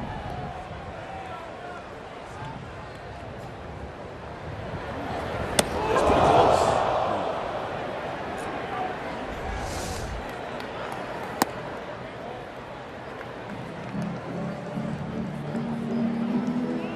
Mentioned Daniel Norris making his second rehab start tonight. Assuming good health, the Tigers certainly sounded like, Rod, listening to Alavila, plan to move him right back into the rotation as Matt Boyd induces the weak pop-up for the first out here in the fourth inning. Here's our Comerica Bank game summary. Tigers got on the board first. Maben sliced a single the opposite way. Then he stole second base. The ball trickled in the third into center field. Miguel brought him home with a ground out to the shortstop. But the Chicago White Sox came right back. Ball right through the legs of Nick Castellanos, and another base hit off Saladino's bat, a sac fly, and then a double by Navarro with 2 outs. And down the left field line to plate run number 2. Rains came, and we sat for an hour and 14 minutes. Good fastball. Saladino barely gets a piece. Single, scored a run back in the 2-run second.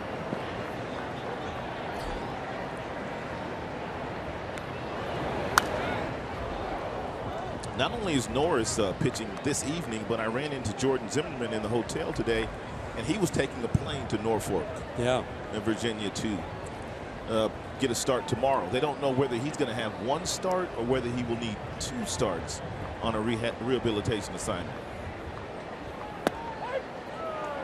Wow, what a call.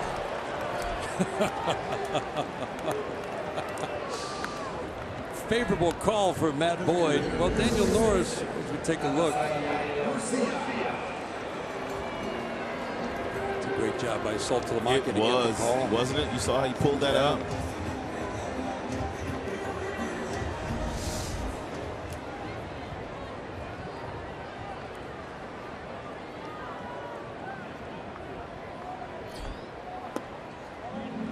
So breaking out the curveball this inning.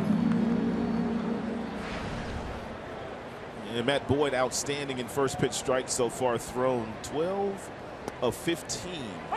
That's really good, and that allows him to expand the strike zone, especially to the bottom of the batting order of the White Sox. They are a challenged group. They have not had good years. Wow. He killed that. Way back in left center and gone. Avisail Garcia smokes one to the deepest part of left center field. The White Sox take a 3-1 lead. That's the Avisail Garcia the White Sox have been waiting on since they've traded for him a few years ago. Last time Boyd pitched in this ballpark, he gave up 2 home runs and gives up 1 here. It's a fastball. It's outside. That allowed Garcia to extend his arms, and he caught it just right. That was a line drive out of the ballpark. Avisail Garcia had a decent start to this year. He's been in a deep funk for the last 2.5 months. That's his first home run since late May. Yeah, he had a difficult time of catching up to fastballs, but he had no difficulty catching up to that one.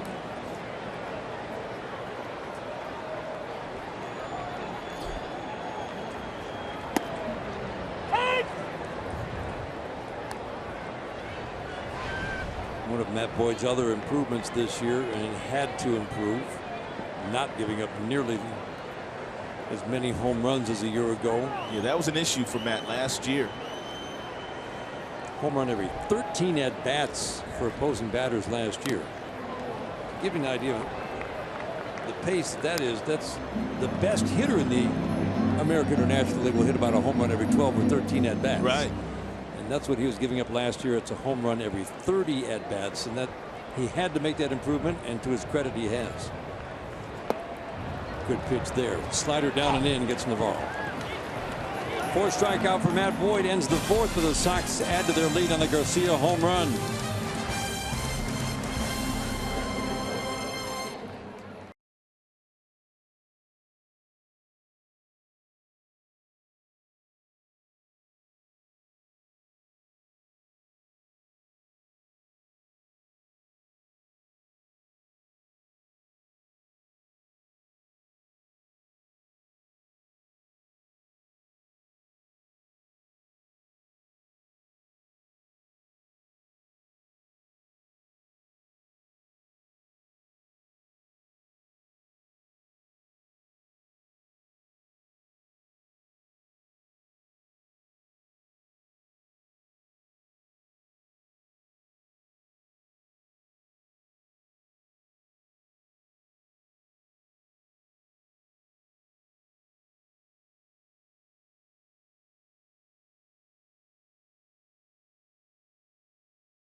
As we go to the top of the 5th, wall side windows, pitching change. Tommy Kahnle takes over on the mound for the White Sox. And 1 hold so far this year for Hanley. He has not won a game. He has lost 1 in 8 games prior to tonight's outing. The ERA sits at 3.88. 5 strikeouts, 6 walks for the right-hander.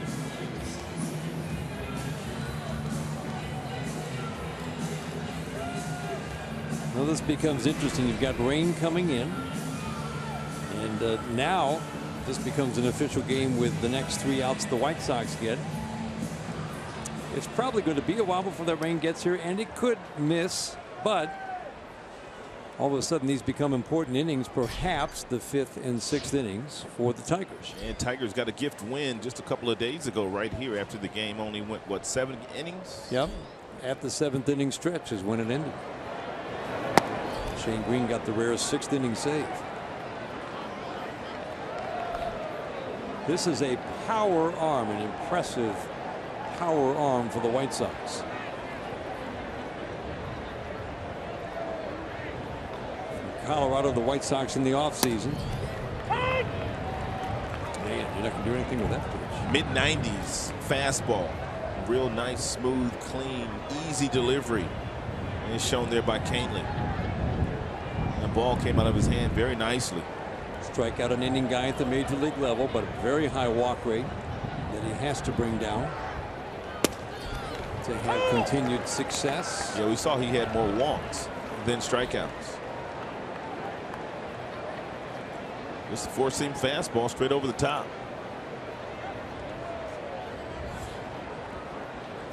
It's also got a slider and a change.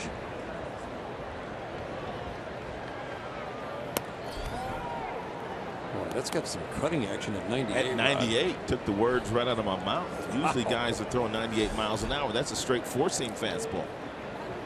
The only other guy I know throwing 98-mile-per-hour cutters and sinkers is Zach Britton, the closer of the Baltimore Orioles. Simply one of the best. Oh my goodness, is he good? Jose Iglesias with that quick bat can handle just about any kind of pitching, staying in the strike zone better since early June and much more consistent contact. He's walked as much as he has struck out in that time.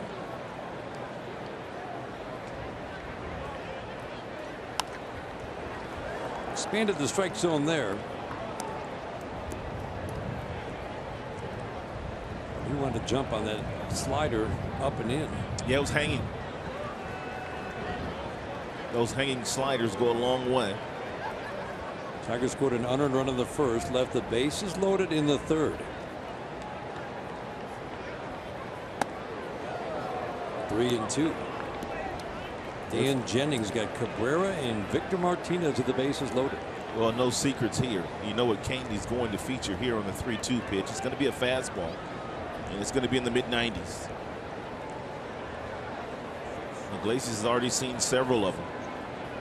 And see if he can put one in play. Softly to third on the fastball. One out here in the fifth. Jeff Glover and Associates brings you the scouting report on Ian Kinsler. As we mentioned, 20 home runs for Ian this year. And it's a pretty short list that he joins in Tigers history. Second baseman who have hit 20. Only 5 of them. And Damian Easley did it 3 times. Lou did it 4 times. McAuliffe and Gehringer. Someday Lou Whitaker is going to get recognized for the career that he had. Man, was he good. And he was so smooth.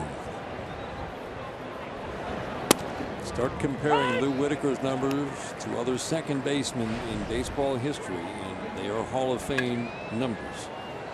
And he got no consideration. It's really amazing the fact that he nor Tram have really gotten the kind of recognition that they deserve for what they were able to do for the better part of 20 years at their respective positions.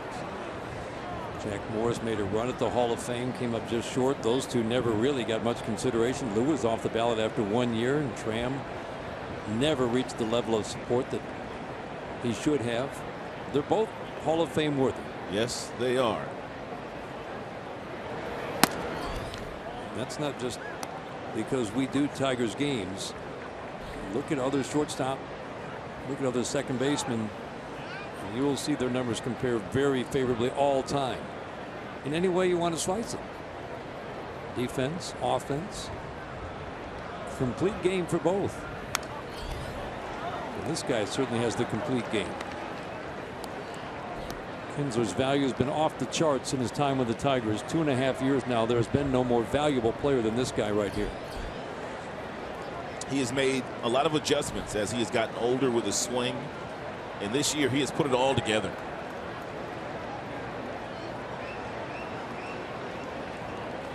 Two in the dirt.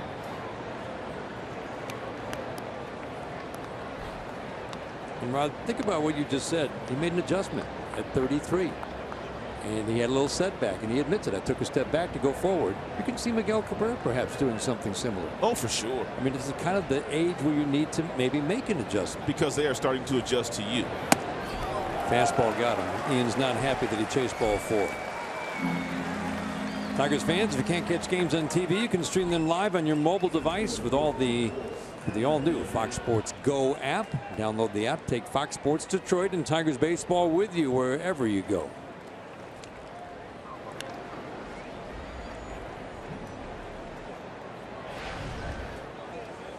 Two outs, that leaves it up to Cameron Maybin to get something going on 3 times yesterday. A couple of singles today. And a stolen base, and he has scored the only run the Tigers have tonight in the first inning.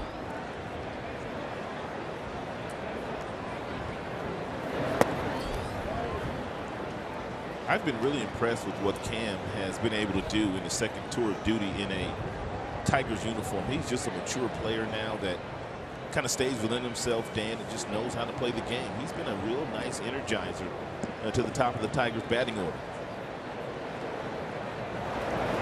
Top 2 guys in this order, both in the last year, really made significant changes, Rod, in their approach at the plate or their swing. Cameron Maybin said, I had to realize I'm not a power guy. Right. Kevin Seitzer worked with him in Atlanta, and I mean, he completely changed his offensive game. He also said he used to have nice conversations with Tony Gwynn before Tony Gwynn passed away when Maybin was wearing the San Diego Padres uniform. talking about what kind of hitter are you going to be? What kind of player are you going to be? Are you going to be a power hitter? Are you going to be a guy that consistently puts the ball in play, gets on base, steals some bases? 281 last year, which was not a bad year by any stretch of the imagination, but he's jumped up to 322 this season. Drastically cut his strikeout rate. I think that's the big improvement for him as he puts more balls in play. He wants to be on base, take advantage of his speed skills, and they are considerable. He's got 2 strikes on him now. He chokes up just a little bit on the bat.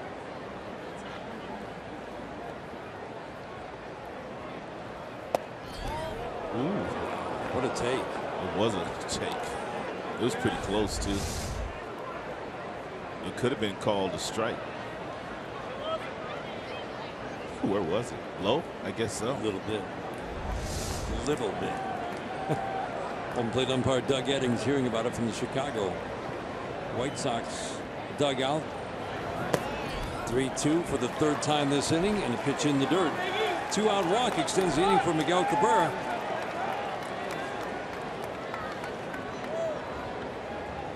Don Cooper upset, and that one fastball that was down, the 5th pitch of the at-bat to Maben, was not called a strike, because Doug Eddings pretty much has had a pretty wide strike zone so far tonight.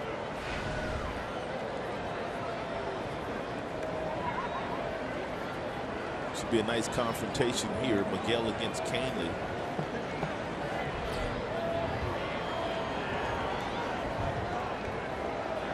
Teams have been powering Miguel in. They're going to go away here.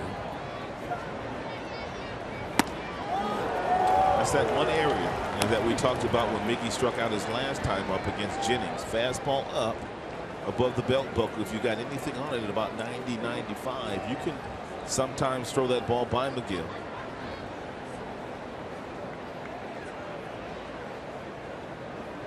That's a ball Roddy used to just take and drive up the right center field gap with such regularity. Oh, didn't he though? And that's what we've seen more of this year on that pitch. Would not be shocked to see Canely go a little bit higher with one more fastball to see if he could get Miggy to leave the strike zone. His breaking ball really hasn't been a good pitch for him in this inning. You see Miggy's hot and cold zone. That 230 is inside. That 158 is upstairs, inside 182 upstairs. So you can see he has trouble with the balls upstairs and also that ball right around the belt buckle inside. Everywhere else, Miggy just does major damage. Changeup gets him. You're watching Tigers baseball on Fox Sports Detroit, presented by Bell Tire.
Fox Sports Detroit is brought to you by Bell Tire. You get the lowest tire price, period. Bell Tire. And by Chevrolet, more than you expect for less than you imagine.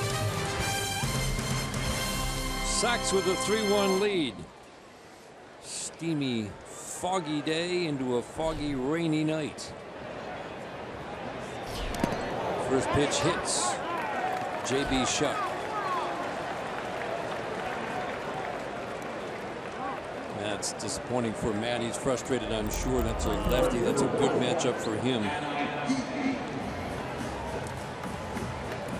Well, you got to watch Eaton closely here. And he's a really good bunter. And the situation calls for a bunt. Doesn't mean Eaton's up there bunting. But if you're Castellanos, over your Miguel Cabrera on the other side, you have to be aware of that fact. First batter that Matt Boyd faced was Adam Eaton. Plunked him right in the middle of the back with a fastball. First pitch here is a good slider for a strike. He has done that very nicely here this evening. Lots of first pitch breaking balls, and he's been able to throw them for strikes. Overall, 13-19 in first pitch strikes this evening for Boyd.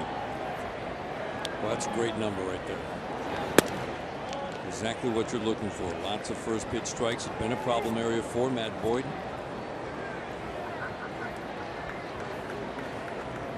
5 of his 7 starts. Has been something to like about 5 of his 7 as Alex Wilson gets loose. 2 dud starts sent him back to the minor leagues in mid-June.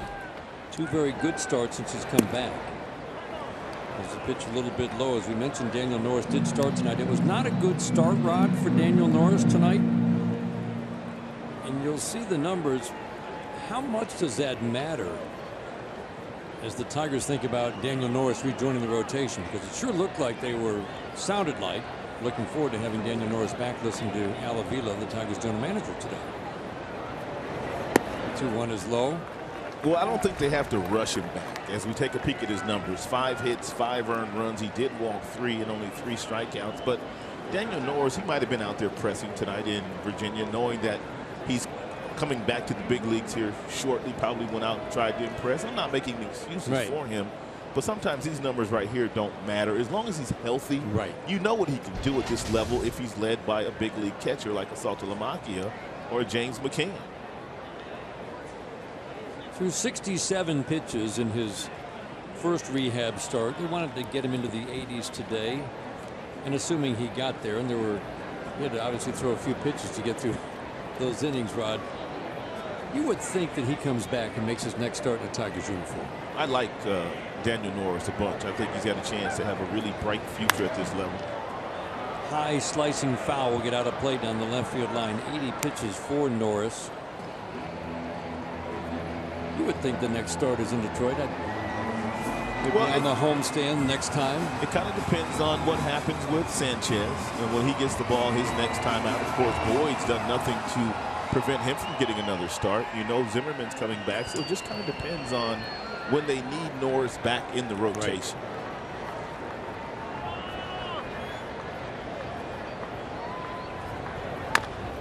Soft ground ball here will be grabbed by Castellanos. It did get the out at second. Wow. I didn't think he had a shot at Shuck. Got the out at second, not at first, and I'm feeling a review perhaps from the White Sox. Well, one of the reasons why there was a close play at second base, or whether they do get the out if it's overturned or not, it's a very close play, but Shuck could not get a good jump, Dan, because of the left-hander on the mound. He basically took off when the ball was in the hitting zone. That's why he didn't get a good jump. That's why that play was awfully close.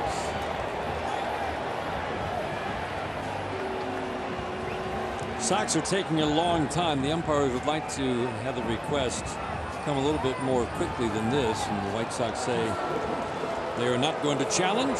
Crowd boos. Who are they booing? Robin Ventura?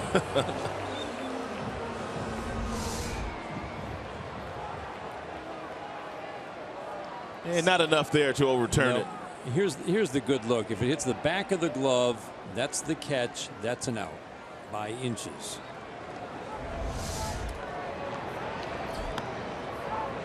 Eaton's on at first with 11 steals and 14 attempts. Boyd does a very good job paying attention to the running game, stopping runners. As you mentioned, it's a hawk-like move over to first. Yes, it is. It's kind of always been his move, and I agree with you. It looks like a balk sometimes, or it looks like it's very close to being a balk. He has not been called for one. Eaton at first base has good speed. He has 11 steals. He's been caught 3 times, but being left-handed and having Boyd on the mound, it's very difficult for him to get a good jump. He might guess and try to steal the base, but more than likely it's not going to be a great jump if he's trying to get a good read on the Boyd move. Anderson at the plate, grounded into a double play, was superbly turned by Iglesias and Kinsler in the first inning because Iglesias had to go to his right. Wasn't that a thing of beauty? As you said, the release and the accuracy of the throw from Iglesias to Kinsler. Ooh, nice change piece there.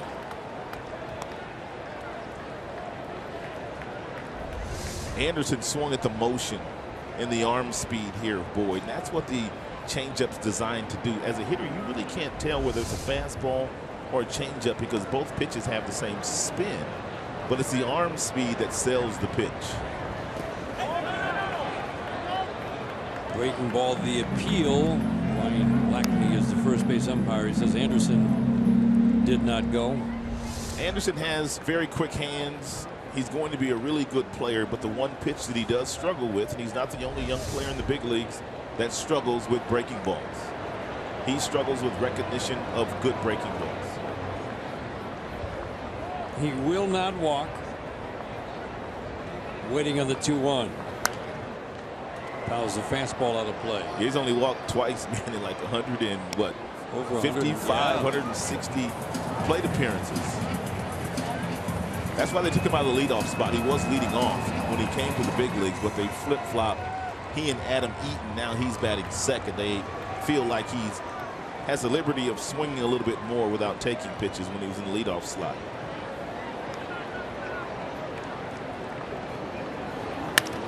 Ground ball here, past a diving Kinsler into center. Eaton stops at second. A couple of men on here in the 5th for the White Sox.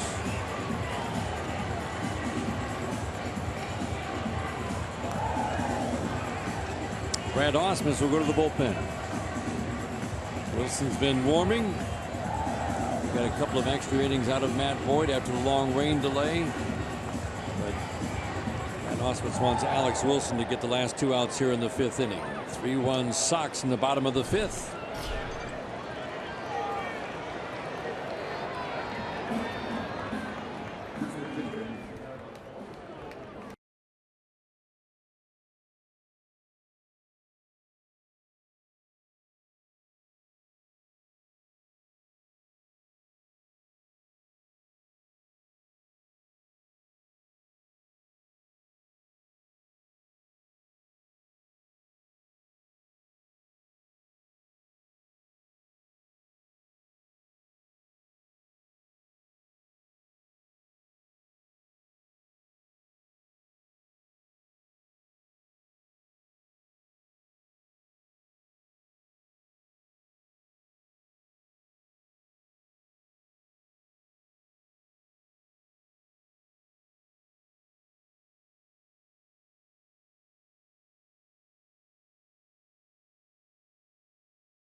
After pitching 4 1/3 innings, and he did okay there today. He had a few strikeouts. He stayed really off the barrel of the bat. He had a nifty double play turn behind him, 6-4-3 variety. He jammed Abreu with good fastballs. He moved the ball around. He still had a good changeup, and he had a really good breaking ball here today that he got a couple of strikes on. I like the way that Boyd went out and competed.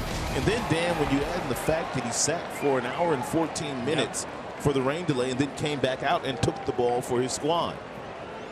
I don't think that's not a small consideration. Tigers appreciate what he did coming out of the break. Alex Wilson takes over. Brad Ausmus thought his outing last night might have been his best of the year. He thought his stuff was just superb. His short outing, but important. And Alex Wilson is getting to the point where the Tigers got used to seeing him with automatic, routine innings, day after day, and he's available every day. Good cutter. Nice little four-seam fastball. Gets up to about 93. He's got a usable breaking ball that he gets outs on as well against lefties. Fly ball here is deep, but playable for Maben. Makes the catch shy of the warning track. 2 outs here in the 5th.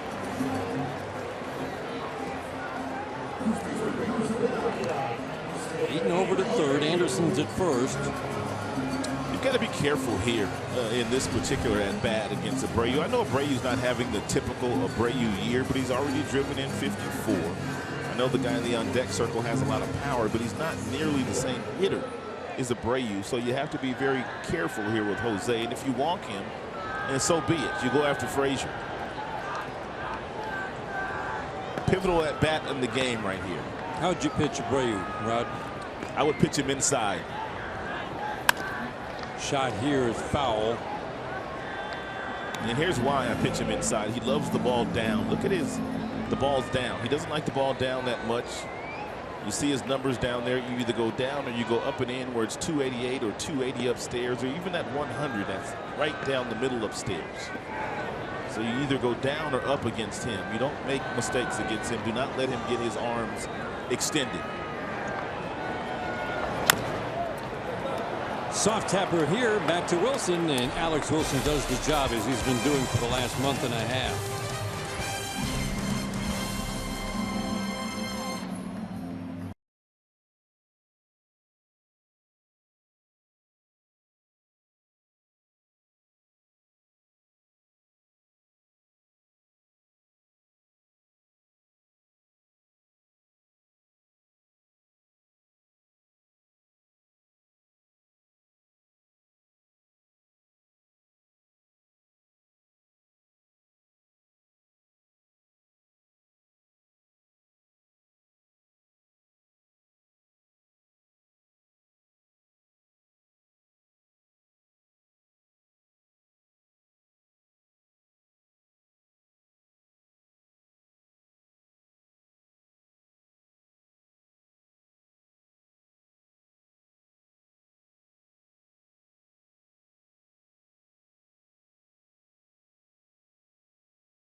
Follow Tigers baseball live with the MLB.com at-bat app. Stay up to the moment, any moment, with game day and live game video, highlights, statcast, news, and more. Download the MLB.com at-bat app, the #1 app for live baseball on your phone or tablet. A lot of Tigers fans here in Chicago this weekend. See them proudly wearing the Old English D and all kinds of Tigers paraphernalia around town as you walk around the hotel. It was hot when I left the hotel. Oh, was it steamy? Man, you walk around a little bit, man. It'd take no time to get a lather going. Well, the Windy City was not living up to its reputation yesterday or today. You go for a run today down on that waterfront? No, I was walking today. Yeah. The temperature has dropped 16 degrees here tonight, since the first pitch of the game, due to the rain that rolled through here. Victor Martinez leads off, shot into center field.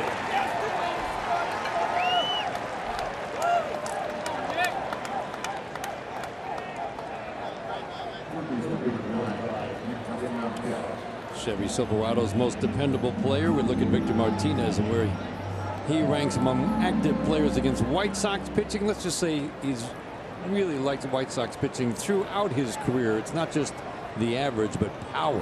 Spent a lot of years in the Cleveland Indians uniform. Of course, they were in the same division as the White Sox, and now wearing a Tigers uniform, so he sees the White Sox pitching staff quite a bit.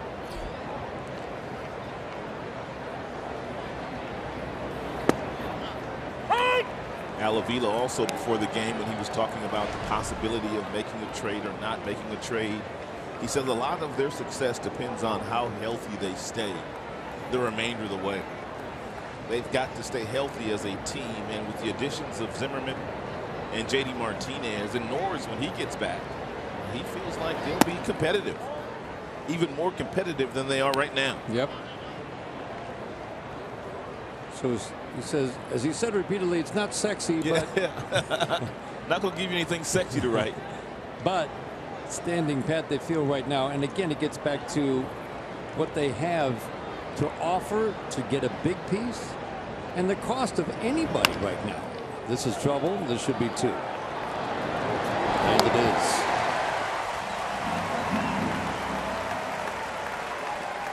Been in touch with many general managers who want to sell, but even getting a 5th starter is going to cost, well, name one of the top prospects, and there are a few, whether it's Matt Boyd, Daniel Norris, who are still kind of at that prospect level. And they also have to be very careful in taking on any more payroll. I mean, their payroll is close to $200 million as we speak.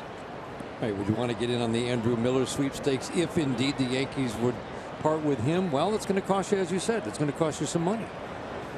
As Alavida said repeatedly, we built this team in the offseason with one of the highest payrolls in baseball to win, and this roster he still believes can win a championship.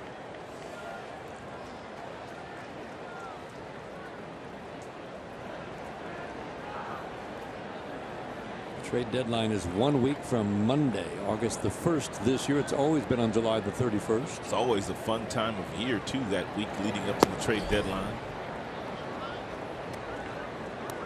Last year, the Tigers were sellers for the first time in a long, long time, a decade. Had been a long time. They got a big haul that includes tonight's starting pitcher Matt Boyd, Norris, Boyd, Fulmer, Jacoby Jones. The big haul. There's a drive deep to right field. Got a chance and gone, a home run! Really? Justin, did you hit that ball that hard? Upton smokes it on a line, number 11, and the Tigers are within 1.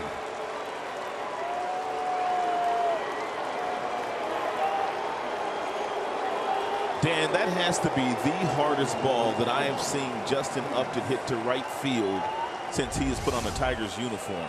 That's a fastball at 96, and look at him clear the hips out of the way, and look how short and quick the swing was. That thing got out of the ballpark in a hurry. Wow. That's the lowest line drive hit the farthest. I mean, it's his second home run this season to right field. Eaton just turned. I'm thinking he's going to play it off the fence. No. And that's again around the upside of this offense is still Justin Upton. We showed it earlier in the game. His on base plus slugging, which is a simple, really nice way of trying to measure the value of a hitter. Right. Was at 670. He's going to be most years in the 830, 850 range. Four-seam fastball here thrown straight over the top and wasn't moving at all, and it was barreled up nicely by Justin. I mean, there is that potential for a big final 2 months for Justin Upton. As you said, he's been swinging the bat better. And we're starting to perhaps see what other teams have seen the last 3 years from Justin Upton. Productive, consistently productive, home run threat who will drive in runs. And hit not 230 where he is now, but in the 260, 280 range. That's what his career numbers say.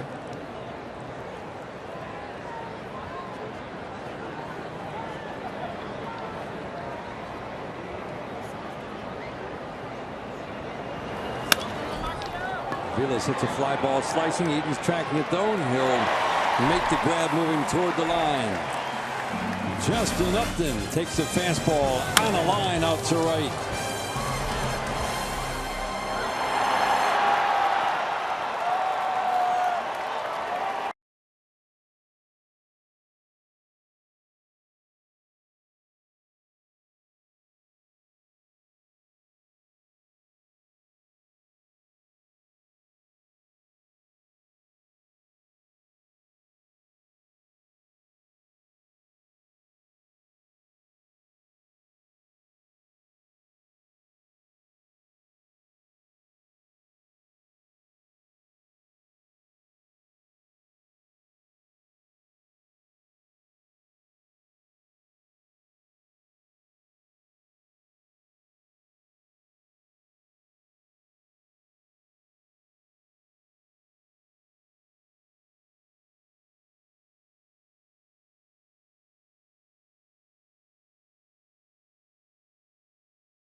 All right, guys, thanks. And Craig's right. What a bounce back year. He's hit with power before, but he was kind of tailed off in 2014, 2015, Rod.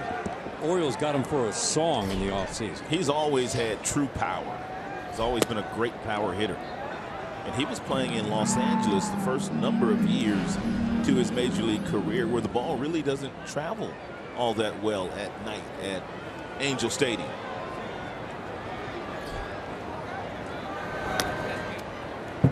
Indians lost tonight. An opportunity again for the Tigers to inch a little bit closer. 6 back at the start of play today. Could be 5 back if they can come from behind and beat the White Sox here tonight. Yeah, Indians got some news on Michael Brantley. He's not going to be back as quickly as they thought. He was shut down again while he was on a rehab assignment. So they might have to go out, Dan, that being the Cleveland Indians, and they might have to go out and find them a bat if they're not going to get Brantley back and a bullpen arm. Yeah, I think the bullpen arm is a high priority right now. Their offense second in the American League without Brantley, which I think is amazing. Swinging 3-0. Frazier pops it fouling out of play. The White Sox have gone from 23-10 with a big lead to 4 games under the 500 mark coming into play tonight. Kansas City has some decisions to make as they stay right around the 500 mark.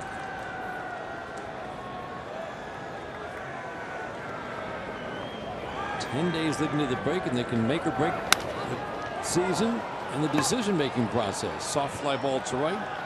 Aviles comes in and makes the catch for out number 1.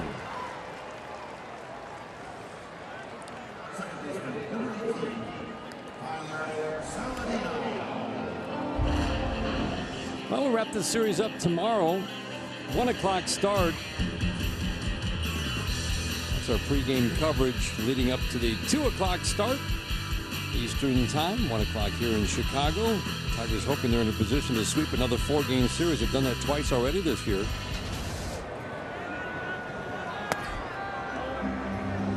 There's the cutter low and outside to Saladino. Quintana on the mound tomorrow, and he's going to be asked to go deep for the Chicago White Sox. Saladino was playing a lot of shortstop before the youngster Tim Anderson came to the big leagues. He hasn't been back at that position since Anderson has come up from the minor leagues.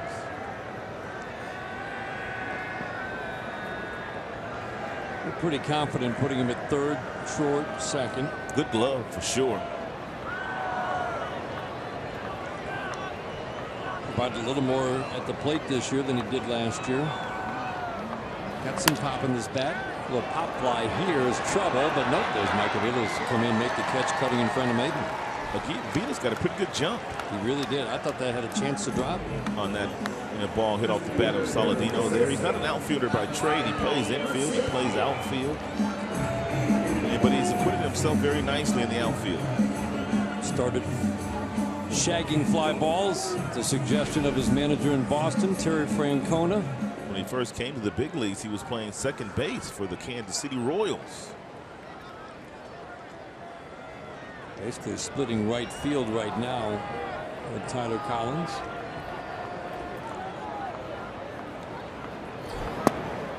Fastball straight to Garcia last time up. He didn't miss. Yeah, fastball about 90 miles an hour, and Boyd knew it as soon as he threw it.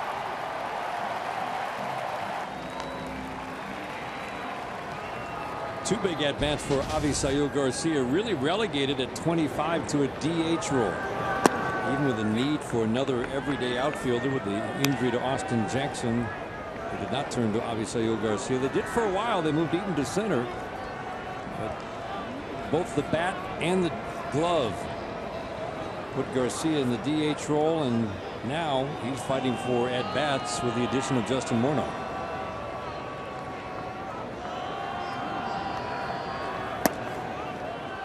.180 for Avisail Garcia since early May with no power. Until that last at-bat. It's been a struggle, and the White Sox have to figure out what do they have in this young man who is not progressing as a hitter. Still very young, just 24 years old, but yeah, they've got to see some improvements. They've got to see him start trending upward as far as his talent is concerned.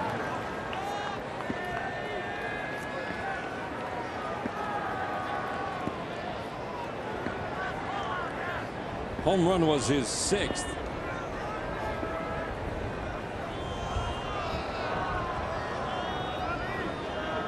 Get it inside if you're going to go in there. Don't miss. He didn't. Pounded him in. 32,000 tonight. It's as big a crowd as you'll see in this ballpark. This is a good crowd for the Chicago White Sox.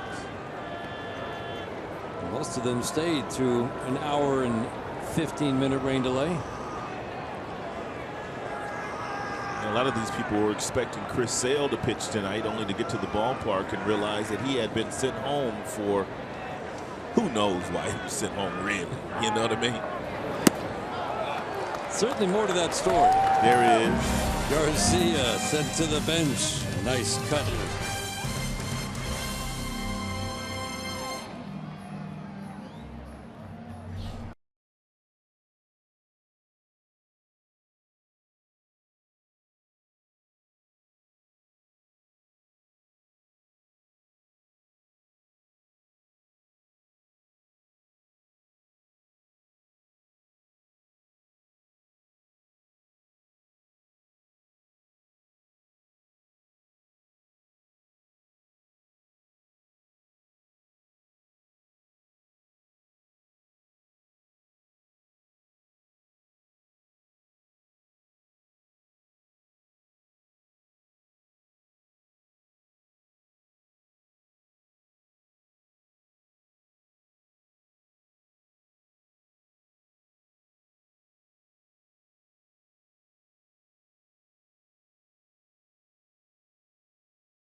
2009. Mark Burley with a perfect game, thanks to one of the great defensive plays you'll see in a perfect game or no-hitter. Dwayne Wise, the defensive substitution in the 9th. That catch by Dwayne Wise, one of the biggest catches that you'll see in the history of the game under those kinds of circumstances. And they've got it labeled out there. They've got a spot for it. Oh, that's beautiful. The catch. Steven Souza's the other one you think of. Saving the no-hitter for Jordan Zimmerman for the Nationals a couple of years ago. That catch that Austin Jackson made in the near-perfect game that Armando Galarraga threw. That right catch there. we would be watching for a long, long time had Jim Joyce not blown that call. Zach Duke worked a couple of innings in the game last night, being asked to log some more innings here today. Because that was an incredible catch by Austin Jackson. Oh, one of the best. 89-mile-an-hour fastball above the belt gets Saltalamacchia to chase. He's behind 1-2. And Duke doesn't get much above 89 miles an hour, more than likely. And for the most part, he's a situational lefty.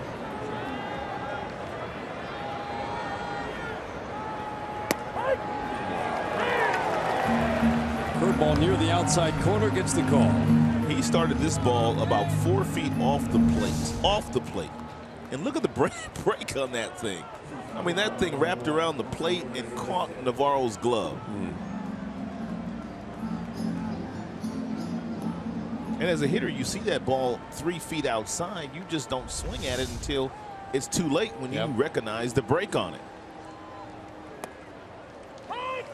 Fastball for a strike to Iglesias. 1-2. Well, you certainly felt like the Tigers got a break, and they did. Chris Sale sent home, scratch from his start tonight. But the bullpen has done the job impressively. And that's another easy out for Zach Duke.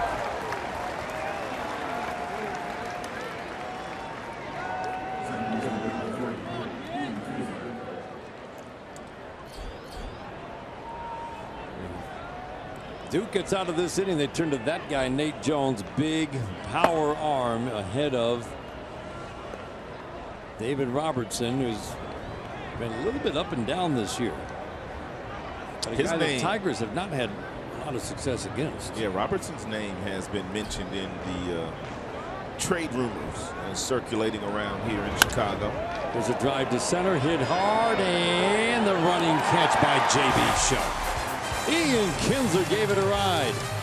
Coming up, it's the Consumers Energy 7th inning stretch. Tigers down a run.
Bottom of the 7th inning.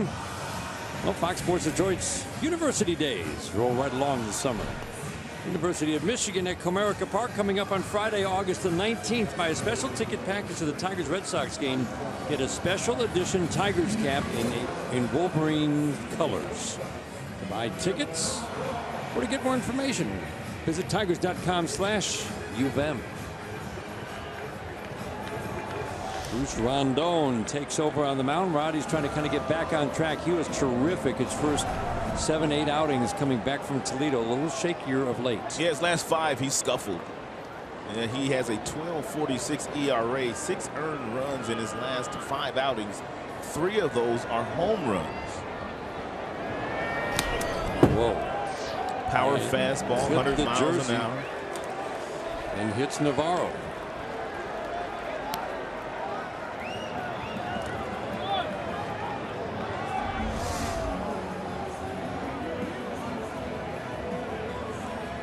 Did it even get him? Ooh, it's close. Very. Tigers may ask for a review. I think they are. Yep, it didn't hit him. And Mr. Navarro is going to have to come back to the batter's box.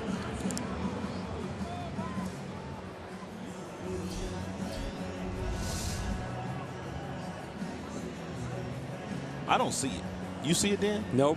You see the jersey go in, but I think that's just because he's jumping back. Jumping back. Jersey's going with him. Right there, it looks like it might have hit it. Put it this way. If I'm the review guy in New York, can I overturn that? I don't know if you can or not. I saw some daylight there. I don't think that's clear and convincing.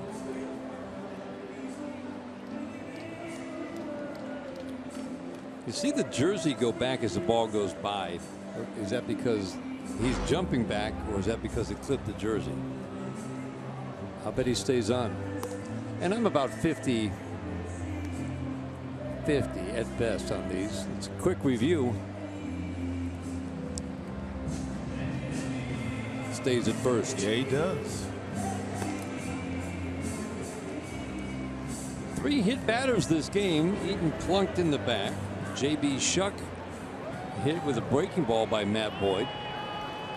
And now Navarro, the number 8 hitter, gets his jersey clipped. First time the Tigers have hit 3 batters in the game since over a year ago. June against the Pirates last year.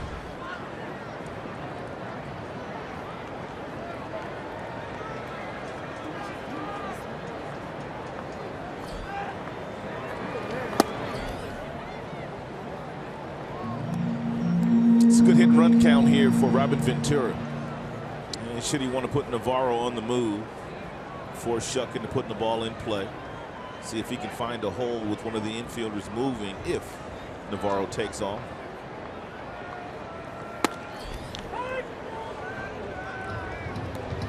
Rod, it seems like Rondon's a different pitcher. If it's 98 to 100, it just seems like there's a different feel on the mound if he's 95 to 97. And we've seen both and more than 95, 97 lately. He's not the same pitcher.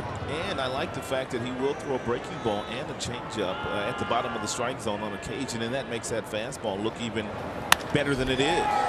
Line drive to center, and he hit it too hard right to Maben. But for a guy that has the kind of stuff that Rondon has, he gives up a lot of hard contact. Yes, he does. I mean, we talked about his last 3 outings. He's given up home runs to Napoli, gave up a home run to the former Tiger, Devin Travis, in Toronto, and then he gave up a home run his last outing against Dozier, the second baseman of the Minnesota Twins. So he's given up a lot of hard contact.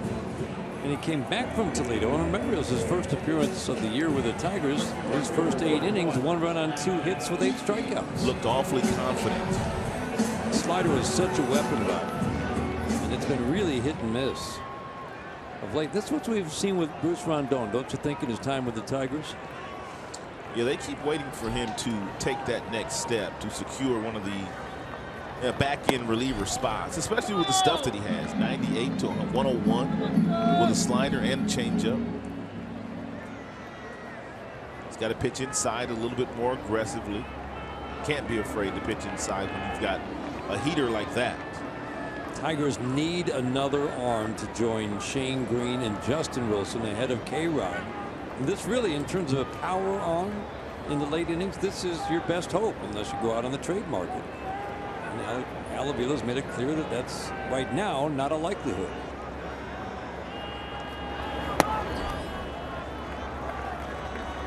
Two and 0. Here's our high-speed pitch, and as always, it is brought to you by Xfinity. His high is 99, and his low is 98 in this particular inning. That's good separation there. Yeah, it's nice separation, nice differential.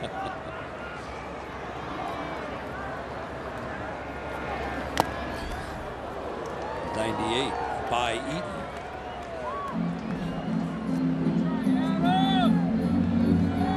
Eaton's got really good speed, does not ground into many double plays, although he has hit into 5.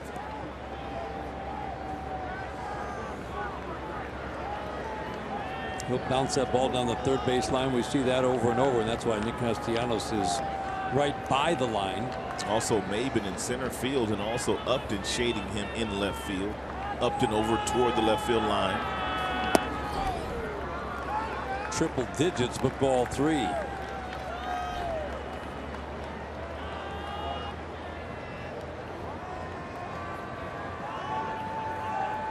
Eaton hitting .400 this year against Tigers pitching.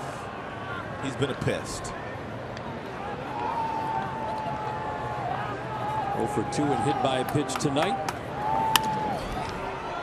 Slicing drive here, Upton over, but just out of his reach.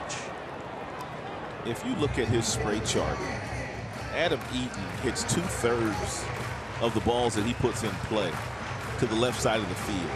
Very seldom does he pull the baseball unless he gets a breaking ball, then he turns on it. Other than that, he is simply trying to hit that hole between the shortstop and the third baseman.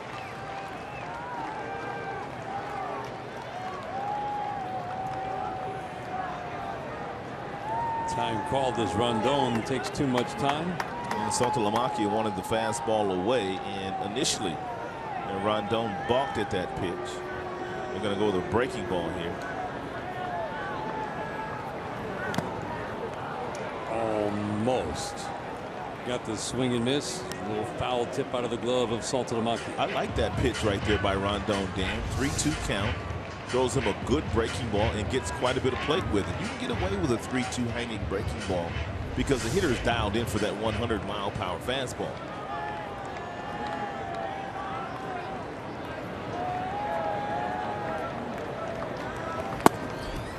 What a pitch. That one had some air on it. 100 miles an hour. Here it is. Hit it. And it came out of his hand so nicely. The ball exploded out of his hand. And that's the pitch right there, Rod, that gets anybody excited. Watching Bruce Rondon, that this could be a valuable late inning setup on. But again, the inconsistency that we've seen this year is kind of what we've seen throughout his career. That's a heck of a pitch. Oh, that was tremendous. My. Well, they say this young man has lightning quick hands. We'll see how quick and the hands are here of the youngster Tim Anderson. 1 for 3 tonight. He really didn't even start playing baseball until he was a junior in high school. He played when he was young, played Little League like most kids do, but then he kind of abandoned the sport and he started playing basketball until he got into high school. And even then, he took his team to a state championship as a senior. Didn't even play much that year as junior college when he really finally got noticed. And that's pretty impressive, isn't it, Ron? Number 1 draft choice for a guy that really did not play that much baseball in high school. They saw the talent, though. They saw the speed. He's got 70 speed. He's got power. He's got the hit tool. And defensively, he's made some nice plays in this series. Oh, has he? He's made 4+ plays in this series.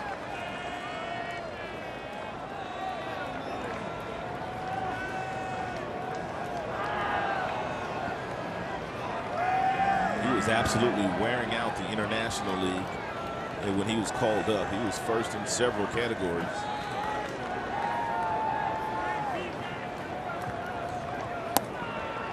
Interesting how they're going after him.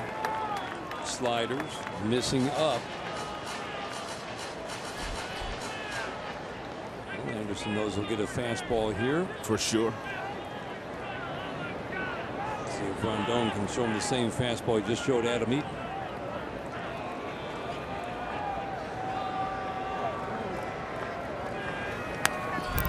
He did.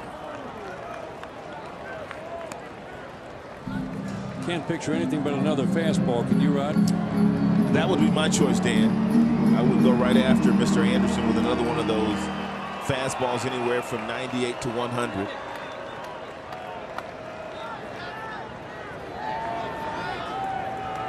Tigers down a run in the bottom of the 7th. They're going breaking ball here. Runner goes. Got him on the outside corner. I see you, Rondon. Perhaps a break. It's the 3rd out of the 7th. You're watching Tigers baseball on Fox Sports Detroit, presented by Bell Tire.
This Friday when the Tigers take on the Houston Astros. 7:10 start. Get a game ticket plus a Cameron Maven emoji t-shirt when you purchase exclusively at tigers.com/t-shirt Fridays.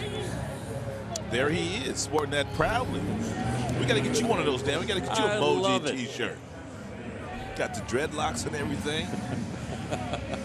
Earrings in. He's getting a kick out of it. I love it. That's such a great shot. Well, Nate Jones takes over on the mound. It only gets tougher from here. Rod, the opportunity was with Matt Alberts and the others on the mound just because it was a bullpen night. They'd all worked yesterday, and now Nate Jones, he's tough. Yeah, he's got a high-octane fastball that gets up to about 100 miles an hour. But not only that, Dan, he's got that violence in his delivery, that herky-jerkiness that he has with his arm, and then he unleashes it in the upper 90s. First pitch to Cameron, misses inside. Tigers took the early lead.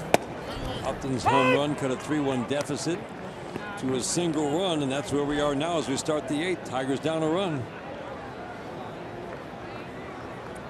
Jones worked just a third of an inning through just a couple of pitches in the game yesterday.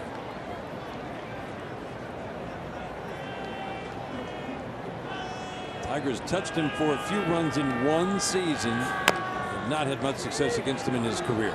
Bobbles this one. My goodness. Oh, what a break that is. A soft little tapper, and Nate Jones couldn't handle it, and Maben's on to start the 8th. It's a breaking ball that's down, and it's right to him, and he gets there, and he's flat-footed, and he just could not make the play. That's as much as you'll see a pitcher react on any play. Menards brings you the big money encounter. Youngest players in Major League history to get to 1,500 RBIs since 1920. And there's Miguel in the number 5 spot. That's a pretty good list of Jimmy Fox and Lou Gehrig, Hall of Famers or future Hall of Famers. Runner goes. Maben got a good jump and in at second base. I love the energy that Cameron Maybin plays with. Dan, you brought this up earlier. You can run on Navarro, and that's the second stolen base of the night for Cameron Maybin, who gets an outstanding jump. It's a short leg kick there by Jones, but Maybin was off and running with the head first slide. Slides in there safely. Good throw gets him, I think. It was not a good throw. It's one of the areas that Navarro struggles in. That's what that head first slide will do, man. It'll cause you to jam your fingers. You got to be careful. See Maybin out there messing with his hands now. Yep, that's why Rajai Davis wears that oven mitt. Oven mitt, yeah. He must have jammed his left pinky. I just love that whether a guy's tough to run on or easy to run on, Cameron Maybin is fearless when it comes to stealing a base. It's a nice fouls it to the screen. You can see that Miguel trying to play the game the way the game's supposed to be played, with a runner on second and you've got nobody out. He was trying to hit something through the right side of the infield. He was trying to go in that direction. That direction. Got double lines up there, Dan. How about that? You see that? Oh boy. The slider gets Miguel. It's a hard slider.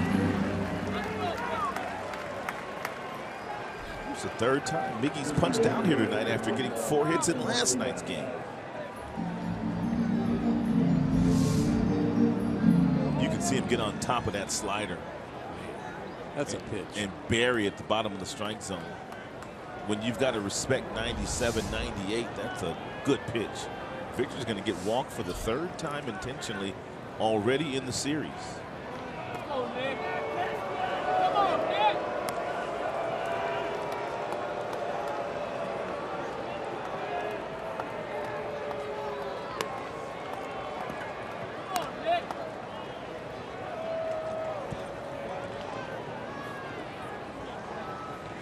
Here's the upcoming pitching matchup presented by Gordon Chevrolet as we look ahead.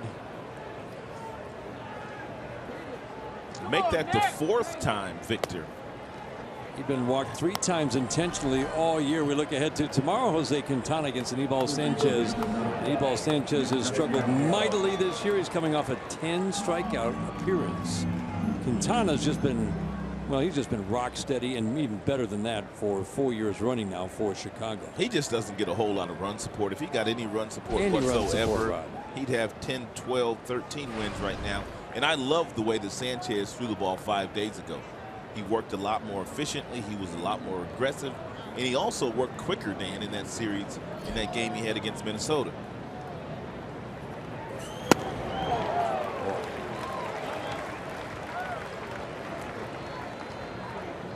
He throws a changeup, not very often. Rod, that was the changeup, wasn't it? At 89. He hardly throws it. He's almost exclusively fastball slider. Well, Castellanos not getting many first pitch fastballs anymore. And he got the slider there, and he's behind 0-2. Tigers 4 for 15, stranded 13 yesterday with runners in scoring position, 1 for 8 with men on base in this game.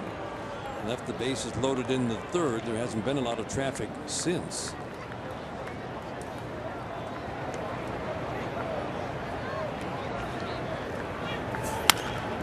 Shot here, foul on the 3rd base line.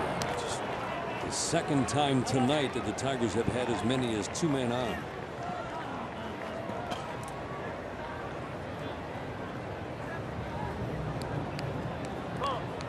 Upton's had good swings. He's waiting on deck. Shane Green ready in the Tigers bullpen. Tigers down a run in the 8th. Boy, Shane Green been good since he's come back and pitching in that bullpen. He's a weapon, Rod. Oh, for sure.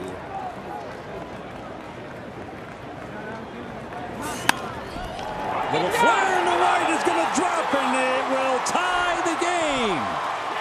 Maybin scores. We're tied at 3 as Nick Castellanos delivers here in the 8th. Nate Jones has to be kicking himself. He was able to get ahead of Castellanos. No balls and 2 strikes, and then he throws something up there that Castellanos can get to, and Nick Castellanos has been huge this year at driving in Tiger runs. Pulls his hands in nicely, he barrels it up, and then he drives the run in. It's a nice at-bat by Castellanos. What a terrific at-bat by Castellanos. Let's take a look at Big Boy's big play of the game. That at-bat for Nick Castellanos. He saw the fastball, as you said. He hunts for him, and he got it, Rod, and he didn't miss. And again delivers in a big situation. His barrel-to-ball accuracy is tremendous, Castellanos. When he gets a fastball in the strike zone, very seldom does he miss it. Romine pinch running at second. He represents the go-ahead run. And Justin has hit the ball extremely hard tonight on a couple of occasions. Solo home run his last time up to right field. And he absolutely smoked it. Fly ball here, not deep. 2 outs.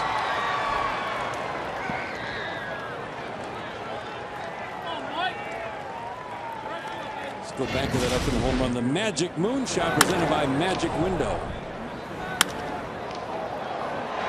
You described it, Rod. Just a short, quick stroke. And a laser. And hit to right field.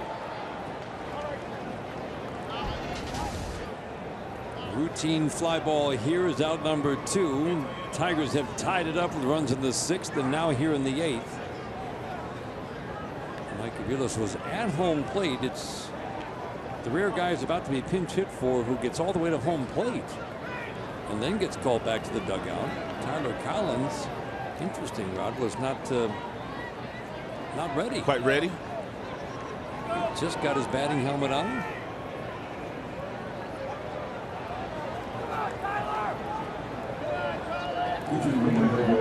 Don't have the luxury in this ballpark of going down behind the dugout, as most new ballparks have, to take some cuts and get loose. Yeah, Tigers, when they go hit early and they come to this ballpark and they hit inside, they have to walk over to the Chicago White Sox side. Not available during the game, right? No, it's not. Robert Tour is going to counter the move and go to his bullpen, looks like, or at least talk about this. He's got a righty in the bullpen, and he's going to make the change. So he'll stay with a righty against lefty matchup. That's interesting. That's Robertson coming out of that bullpen, isn't it? Gotta be. Yep, it is. So he turns to his closer here in the 9th inning, or the 8th inning. Nate Robertson does not come in ahead of the 9th inning very often.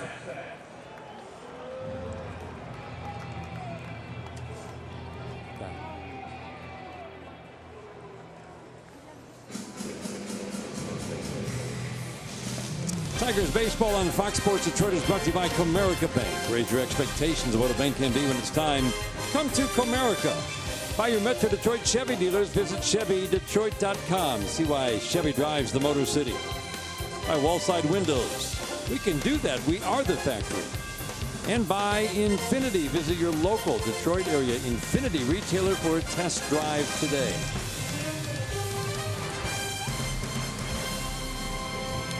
In a tie game, managers will often turn to their closer in the top of the 9th inning. So Robin Ventura figures, well, the game is tied. Might as well go to my guy now.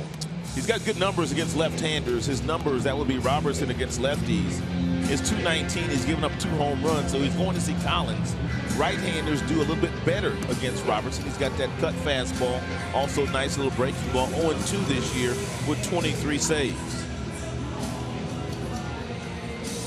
He had a rough outing on Monday in Seattle.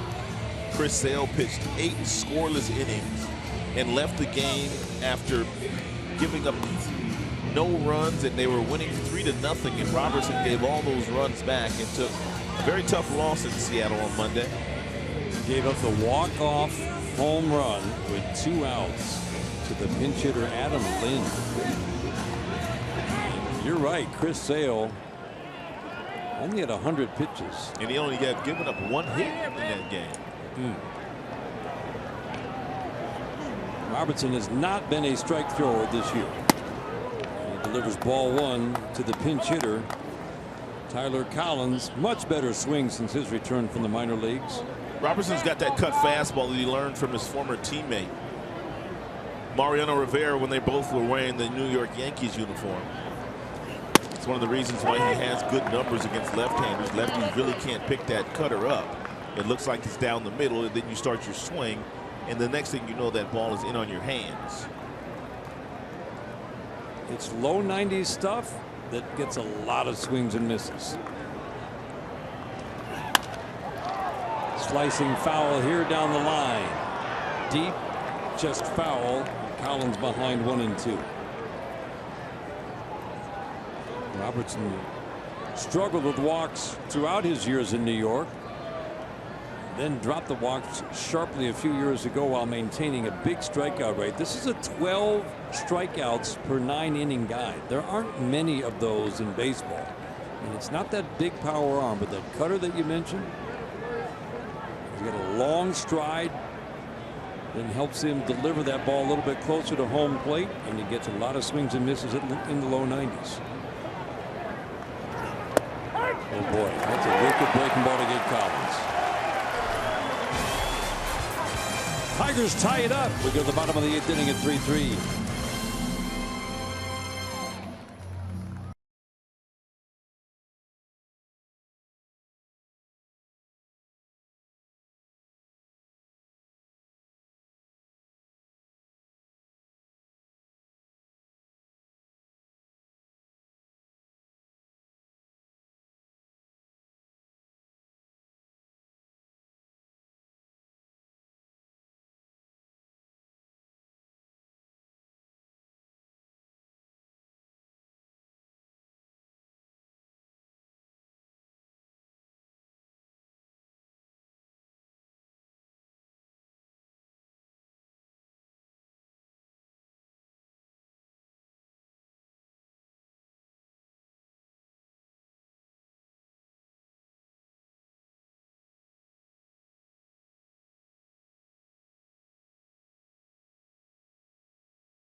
Pitch by pitch. There's been 5 people come out of the bullpen tonight for Robin Ventura. Each guy has had at least one strikeout. Albers, Jennings, Canely, and then finally Duke, and then you have Jones with the strikeout here earlier, and then Robertson.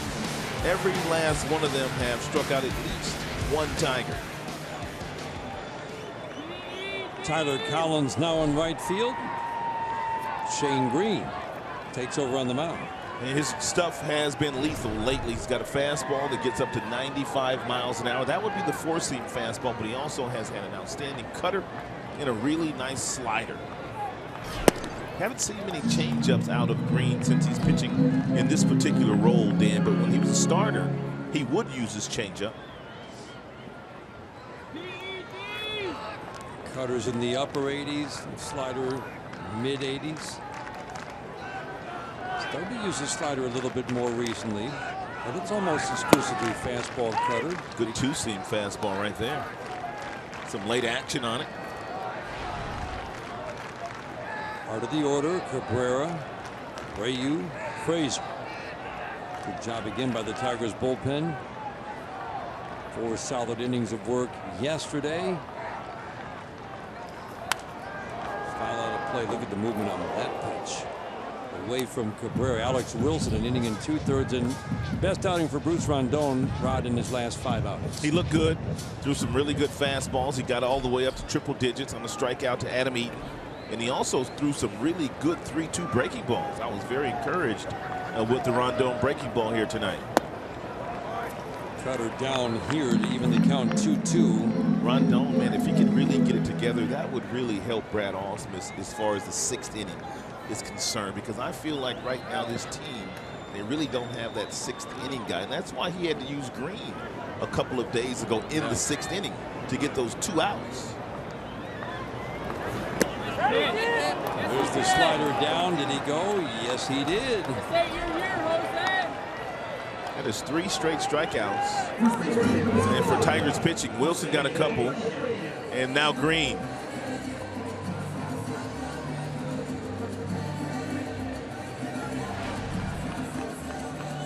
Boyd started probably the early hook rod because he sat for over an hour with the rain delay. It was an hour and a half by the time he took the mound. I agree with that. But overall, he goes 4 1/3. Just 1 earned run with no walks, 4 strikeouts. Make sure you keep this young man in the ballpark. That would be Jose Abreu. Starts him off with a cutter on the outside edge. I was talking to Todd Steverson, who is the hitting coach here for the White Sox, and he said that this year Abreu has left the strike zone a lot more frequently than he did his first 2 years in the big leagues. He's been swinging at a lot of balls off the plate. There you go. Sharp late breaking slider. 30 home runs and 100 RBIs driven in his first 2 seasons in the majors. He and Albert Pujols are the only 2 players to ever do that in the history of the game. Very impressive debut those first 2 years, and now our numbers are off sharply. Shot here on 1 hop right to Ian Kinsler. Easy toss to Miguel. 2 outs in the 8th in a 3-3 game. Brings up Frazier's been quiet so far. 1 for 10. Came into the series tied for the American League lead in home runs with Trumbo at 28. Fans starting to scatter again. I think that rain you were talking about earlier has kind of arrived here, Dan. And that's the last thing that we need here tonight is another interruption.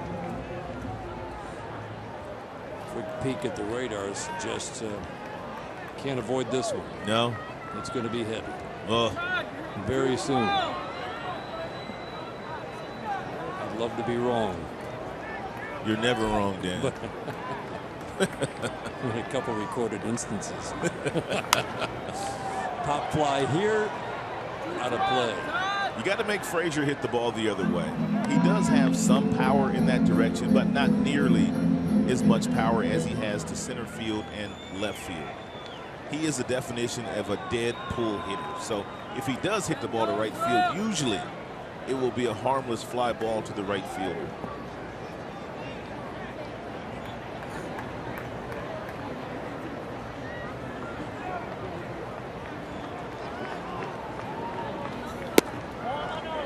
Check swing. Did he go? No, he did not, says Ryan Blackney at first.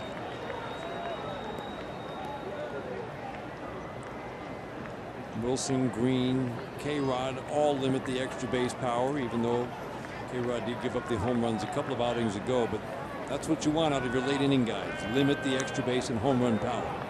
And the 3 right now that Brad Ausmus is leaning on absolutely do that. Here's what I'm talking about, Dan, regarding Frazier and why you make him hit the ball to right field. Lots of power here, 35%, 17%, even 15 over here. But then you start looking over here, only 6% in that direction. So you have to make him go in that direction. He might still beat you, but not very often. Those are balls that put in play. Those percentages. 3-1. Green has shown good command for the most part. Frazier's improvement this year, the batting average is low, but he is drawing more walks. He will swing and miss. He's got 28 home runs, so you want to be careful with him. There's no doubt about that. Saladino in the on-deck circle does not have near the power that Frazier has. And Frazier draws a walk. Was not going to give Frazier really anything good to hit. Yep. That's called smart pitching. Tigers just tied it in the top half of this inning. rain is starting to get heavier, and we're very close to that ground screw coming back out with the tarp. It will be the third time tonight, before the game, during the game. And the fourth rain delay of the series if there's another one.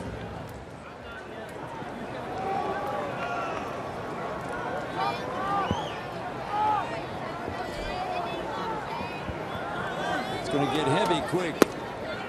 Saladino takes a strike. Pirates would like to get through this half inning.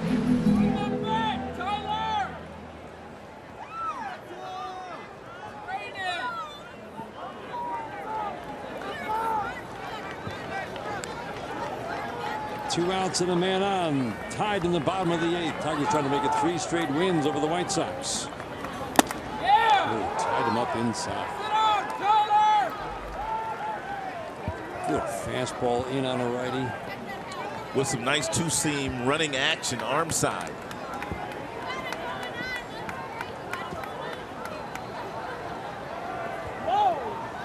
Rain getting heavier by the moment. The 0-2. Runner goes. Couldn't get him to bite on the slider. Frazier walks into second. That is an absolute no-no right there. With 2 outs, to let Frazier get that kind of lead and get that kind of jump to get himself into scoring position, a guy that doesn't run at all.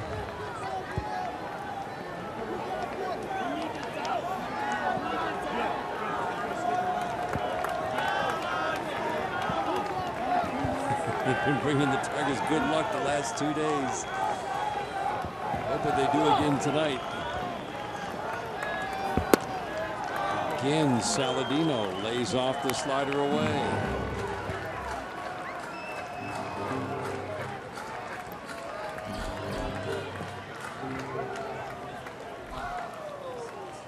Powered him in with fastballs earlier in the at-bat. See if he goes right back to it.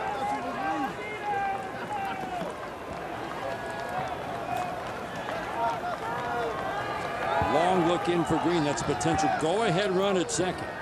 Big batter to get right here. Pop up. Miguel will battle the raindrops and make the catch in fair territory for out number 3. We head to the ninth, tied 3-3.